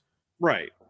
Like that's my thing is, and I'll try to find the answer to this over the next several months, but sure. At the end of the day, I don't really care who's driving it. I care that it gets done, but you also need to make sure that the O-line coach has buy-in to it if it wasn't his decision. But I don't know. I'm not a Joe Rudolph defender by any stretch of the imagination, but I'm just not sure that I'm necessarily buying this idea that Joe Rudolph that this was like, Marcus Freeman walking in and being more demanding of Joe Rudolph and less of the freedom mindset. That's a big leap from one thing to another. That may have happened. I don't know that it did. I just think we're all assuming that. I mean, we've seen Joe Rudolph move people. Moved Charles Jagasaw from left tackle to right guard. He moved Kirby Lambert from right tackle to right guard in order to get Kirby Lambert ready to go. I mean, he's moved guys before. He recruited Will Black. I mean, it's not like, you know what I mean? Like, so that's kind of what I'm talking about. Absolutely. Then another one from Dirtbag Jake. Buy, sell, hold. Christian Gray moving to nickel gives Notre Dame the opportunity to put the best 11 on the field. I'll buy that. Yeah, I'll buy that. Yeah, I'll buy it as a possibility. I think it depends on Christian Gray's outlook at nickel. Like if he is a better field corner than what he would be a nickel, is it necessarily the best 11? Like if Dallas Golden is a better nickel than him, and Christian Gray, yes, but like field, if that's, it's more for me. It's not even more so about where's it, because I still think he's best at boundary corner. I think this is his best position. It's about, is he the best nickel? Regardless of whether you think he might be better at field, but is he the best nickel? And is whoever plays field better than what he was? Because if he's better than the nickel, but the gap between him and the guy that's at field corner is greater than the gap between him and Dallas Golden, then it doesn't make sense to move him. To Trev's point, like it doesn't make sense to move him to nickel, even if he's slightly better than Dallas Golden, if Christian Gray is significantly better at field corner than whoever steps in for him. Right. But I think based on the film I saw of DJ McKinney in 2024, that moving Christian Gray inside and evaluating Christian Gray's skill set, I think that gives them their best 11. But that's a projection. It's not something that we definitely know, to Trev's point. But yeah, I think you have to be open to a lot of things in order to get your best 11 on the field. Absolutely. But what if Dallas Golden has a monster spring and he outplays Christian Gray? You're not going to just bench Christian Gray. You're going to put him back out the field and have him, compete there. So agree with you, Trev. Definitely a buy for me as well. And then with the offseason weight gain speculation of Joey O'Brien, he will make his way into the 2 deep by the end of the season. Oh, I buy that. That's a strong possibility. I think I don't know that I'm willing to say it's going to happen, but I'll buy that as a strong possibility. He's going to be hard to keep off the field, Trev. Yeah, 100%. Like with a position room like the safeties, it's just so difficult because I would argue that there's not really like a 2 deep. Like I know each game week they put out their depth chart and you can see the official 2 deep. But with a room like that, like there's not really, it's like, all right, you're the backup and you'll go in when they need spelled. Right now I would say he's probably in direct competition with Ethan Long. Like the 2 deep right now going into the spring is probably a Don Schuler to the boundary and Tay Johnson to the field. And then, Luke Talich to the boundary, Ethan Johnson to the field. And then Joey O'Brien's kind of like that 5th guy. So maybe, but I don't know with the safeties. It's as simple as just, this is the 1, this is the 2. I think you're just going to see him rotate pretty regularly. And as good as he is, I don't think that, Luke Talich and Ethan Long are going to go down without a fight. Those are good football players as well. Right. Yeah. Right. From Iden Benami, if the defensive line had a Royal Rumble, Christopher Burgess would throw Francis Brew out to win it all. I'm going to sell that. I think it's going to be reversed. Leverage, baby. If we're talking about a Royal Rumble, it's going to be a lot easier to get 6'4.5" Chris Burgess over the ropes than it will be 6'1" Francis Brew over the ropes. Low man wins in the Royal Rumble, baby. Yeah, man. Yeah, I would. Who has the cooler finisher too? I mean, that's one that we got to take into account. Yeah. But Christopher Burgess's would be some sort of like power move. You know what I mean? Like it'd be like an Undertaker type of power bomb, a Triple H, like not the pedigree, Undertaker, tombstone. Like it'd be. Whereas I feel like Francis Brew would be something like a tap out move. You know what I mean? Like he wouldn't like to do the tombstone or the pedigree or whatever. You've got to beat a guy down to where he's no longer resisting anymore. You know what I mean? Like where what was so unique about kind of like the Scorpion Deathlock, the Figure 4, and Daniel Bryan's move, you can catch a guy who's otherwise beating you in that, and then now he's got, he taps out or whatever, right? Sure. So, and then like to me, that's why I always felt the best finishes were always either the tap out finishes or like the surprise you finishes, like a stunner, or the same, what is Randy Orton's move? It's basically RKO. But it's like the stunner, right? It's just and then of course Diamond Dallas Page had the diamond cutter, which was again the stunner. Like those are the ones like you could be beating me the whole match, but I just catch you on a stunner and then you're out. So those are always my best finishers, the surprise ones or the ones that you're like, oh shoot, how did he get him into the to that one? You know what I mean? And it's like those are, I always thought, but the one I never liked was Ric Flair's Figure 4 leg lock because I felt like it was it just was oversold to get him into that. You know what I mean? I just was never a big fan of that. So yeah. No, I get that. Teddy Gerard's throw down the sideline 1 to 2 weeks ago was impressive. Wow. Gerard has better skills, but Grubbs finds ways to win so far in their very short career. Yeah, I'll buy that. So far, I'll buy that. Yeah. I mean, Noah Grubbs just led his team to a state championship. Kind of hard to argue with that, Mr. Football in Florida. Kind of hard to argue with that. But yeah, I think Teddy has a better arm as of right now. I think Noah has more arm talent in there to tap into, which I've talked about. But right now, I'd say Teddy has more talent. but Noah so far has been the better winner.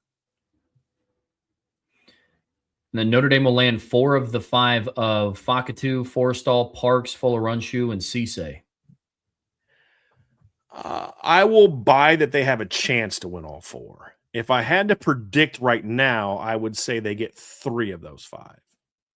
But they're very much in it with all 5. In 4 or 5, Trev, that's like, man, that's a heck of a job right there. Yeah. I'll get 3 of 5 is awesome. Heck yeah. I mean, 3 of 5 is really flipping good. 4 out of 5 is like, okay, you just landed maybe the best D-line class in the country. So again, yeah, I'll sell for now. I predict 3 of 5, but I think they absolutely have a chance at 4 or 5, and the March and April visits are going to go a long way towards determining that. 100%. Then, okay, kind of flip side recruiting question. Notre Dame will miss out on both Julius Jones Jr. and Quentin Burrell. I've never sold anything as harshly as I'm selling this one. So I'm definitely going to sell that. And then you don't want Coach Freeman to join Josh Pate's speaker series this spring. Well, I mean, I'm always torn on that. But I'll sell this because, number one, as much as I dislike what that show's turned into, the reality is Josh Pate spends a lot of time sucking up to the programs of coaches who he's had on his show because he doesn't lose access. So if he gets access into the Notre Dame program, he's then going to start spinning things positively towards Notre Dame, which is, I think, something Notre Dame fans would rather enjoy. And I don't look, as much as I dislike certain things, I mean, your job is still to continue building the Notre Dame football brand. And, getting your head football coach in front of a lot of fans who maybe otherwise wouldn't be overly receptive to him gives him an opportunity to win some converts. I still don't like Notre Dame, but man, I got to root for him because I really like that guy. That kind of thing. That's still his number one priority. So I would sell this. It's a sell for me as well. I mean, sometimes the worst thing you can do is nothing. And if Coach Freeman or like Notre Dame's media is not going to sit down with Irish Breakdown or any of the other outlets, at least go do something to where you're getting some sort of exposure. Now, if I had a preference, it would be with us. Do both. That's the thing. Do both. Exactly. Yeah, exactly. Yeah. From Ballpeen Shillelagh, if for some reason each position group did Oklahoma drills in a bracket to find a winner, the winners in each room would be the cornerback room, Leonard Moore. Do you want to buy, sell, hold each one of these? Yeah. Yep. All right. Yep. Leonard Moore. Buy. Francis Brew for the D-line. Yeah. Buy. Yeah, buy. Drake Bowen at linebacker. Buy, but man, that's partly because Kingston's not healthy. If Kingston was healthy, I'd have a lot tougher time. I'd still probably go with Drake, but it'd be a lot closer. O-line, Anthony Knapp. If everybody's healthy, it's Kirby or Jagasol. As much as I love Anthony Knapp, it's because an Oklahoma drill is the one thing that hurts Anthony Knapp in an Oklahoma drill is it's head to head. And as strong as Anthony is, your athletic advantage is kind of lost in an Oklahoma drill. You got to have good leverage, and he might get underneath the guy, but Gerby and Charles are still 30 pounds heavier than he is, and powerful and all that. I still think those two would probably, if everybody's healthy, be ahead. But that says more about Gerby and Charles than it says something negative about Anthony, because you and I have both said Anthony's a very powerful player. Yeah, absolutely.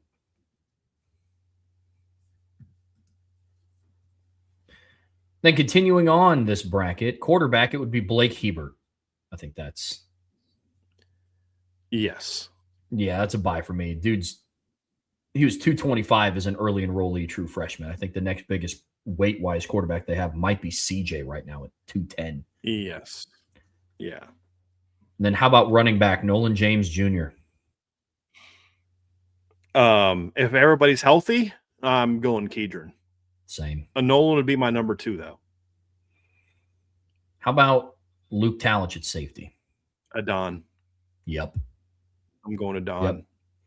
So I'm selling that one. I'm going to Don. Cooper Flanagan at tight end. Love Cooper. Selling it. I'm going James Flanagan. Even if Cooper's all the way healthy? Mm-hmm. Ooh, okay. Okay. And then wide receiver Jaden Greathouse.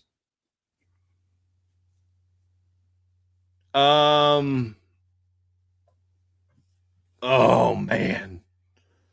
Jordan Faison really improved a lot as a blocker last year.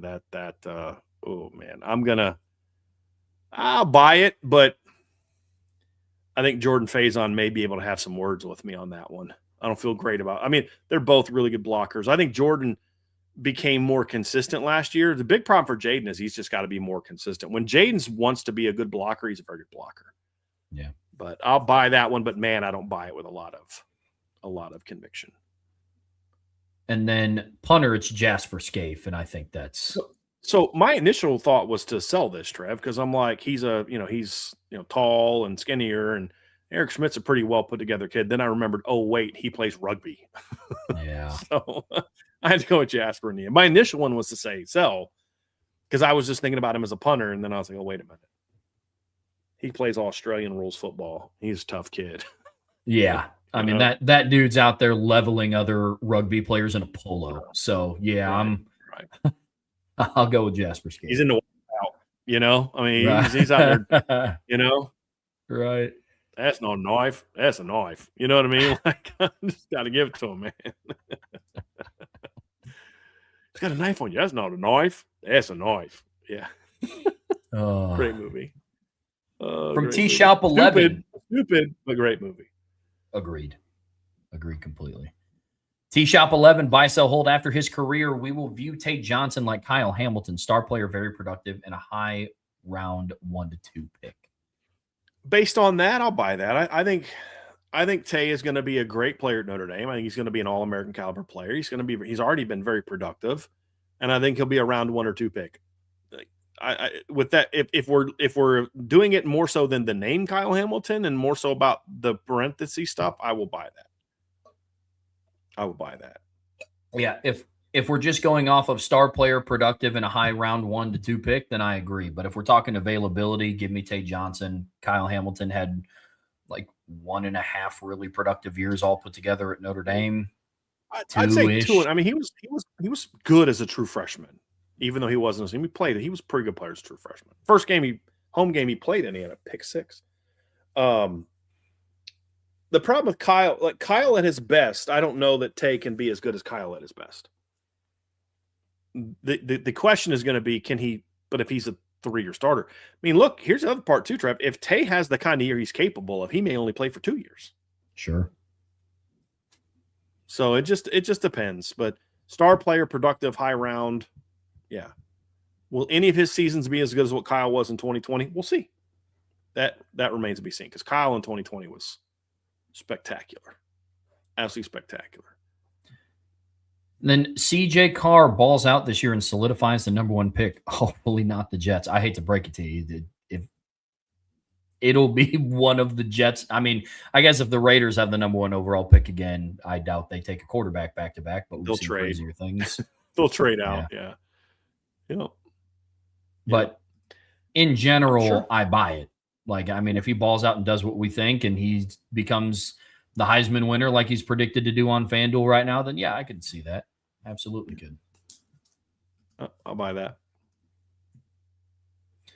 Another one from T-Shop 11. Buy, sell, hold. Aeneas Williams will have a similar career to Jadarian Price, very productive and a chance to make plays on special teams with the possibility of an early day 2 pick or sneak into the first round. Yeah, I'm going to sell that. I think Aeneas is a very good player, and I think Aeneas can be an NFL football player. I do. I don't think his ceiling is as high as Jadarian and Jeremiah's. As far as like as an individual player, I would argue he could be a better all-around player than what Jadarian Price was. I've read a lot of NFL scouts talking about how Jadarian's hands are a question. And I want to say to him, like, no, that's a bad evaluation. There's nothing he's done that should make you think his hands are a question. Like, you can talk about his fumbling problems. That's not about hands. He's never muffed a punt or a kick. He's never not caught a pass that was anywhere close to him. And if you go back and watch his high school film, he was a very good pass catcher in high school. The question is, can he be a consistently productive pass game weapon? That's more of a fair question. Like, can he be a guy that can catch 40, 50 passes in the NFL? That's a fair question, considering he only caught 14 in high school football or in college football in 4 years. But this is a kid that also had over 60 catches in high school, and you know what I mean? So, he's never going to be the pass game weapon that Jeremiah Love is, but I don't think his hands are the problem. I don't think he's a route runner like Jeremiah. Doesn't have the size, length that Jeremiah brings to the table, things like that. But Aeneas is better there. There's no question that Aeneas I think could be a better all around offensive player than Jadarian. I just don't think he's going to be as good as a runner. And I think therefore, his ceiling is somewhere in second, third round. That's what I think his ceiling to me is somewhere in between, Jeremiah and Jadarian and Kyron Williams. It's a heck of a player. I just don't see first round pick. I hope I'm wrong, but that's where I'm at. Yeah, I'm with you. Some of it's circumstantial too. Like the running back rooms that Aeneas Williams is going to be running in will look a lot different than what Jadarian Price looked at. And then also, I think combine numbers can get inflated, and I think some organizations put too much emphasis on them.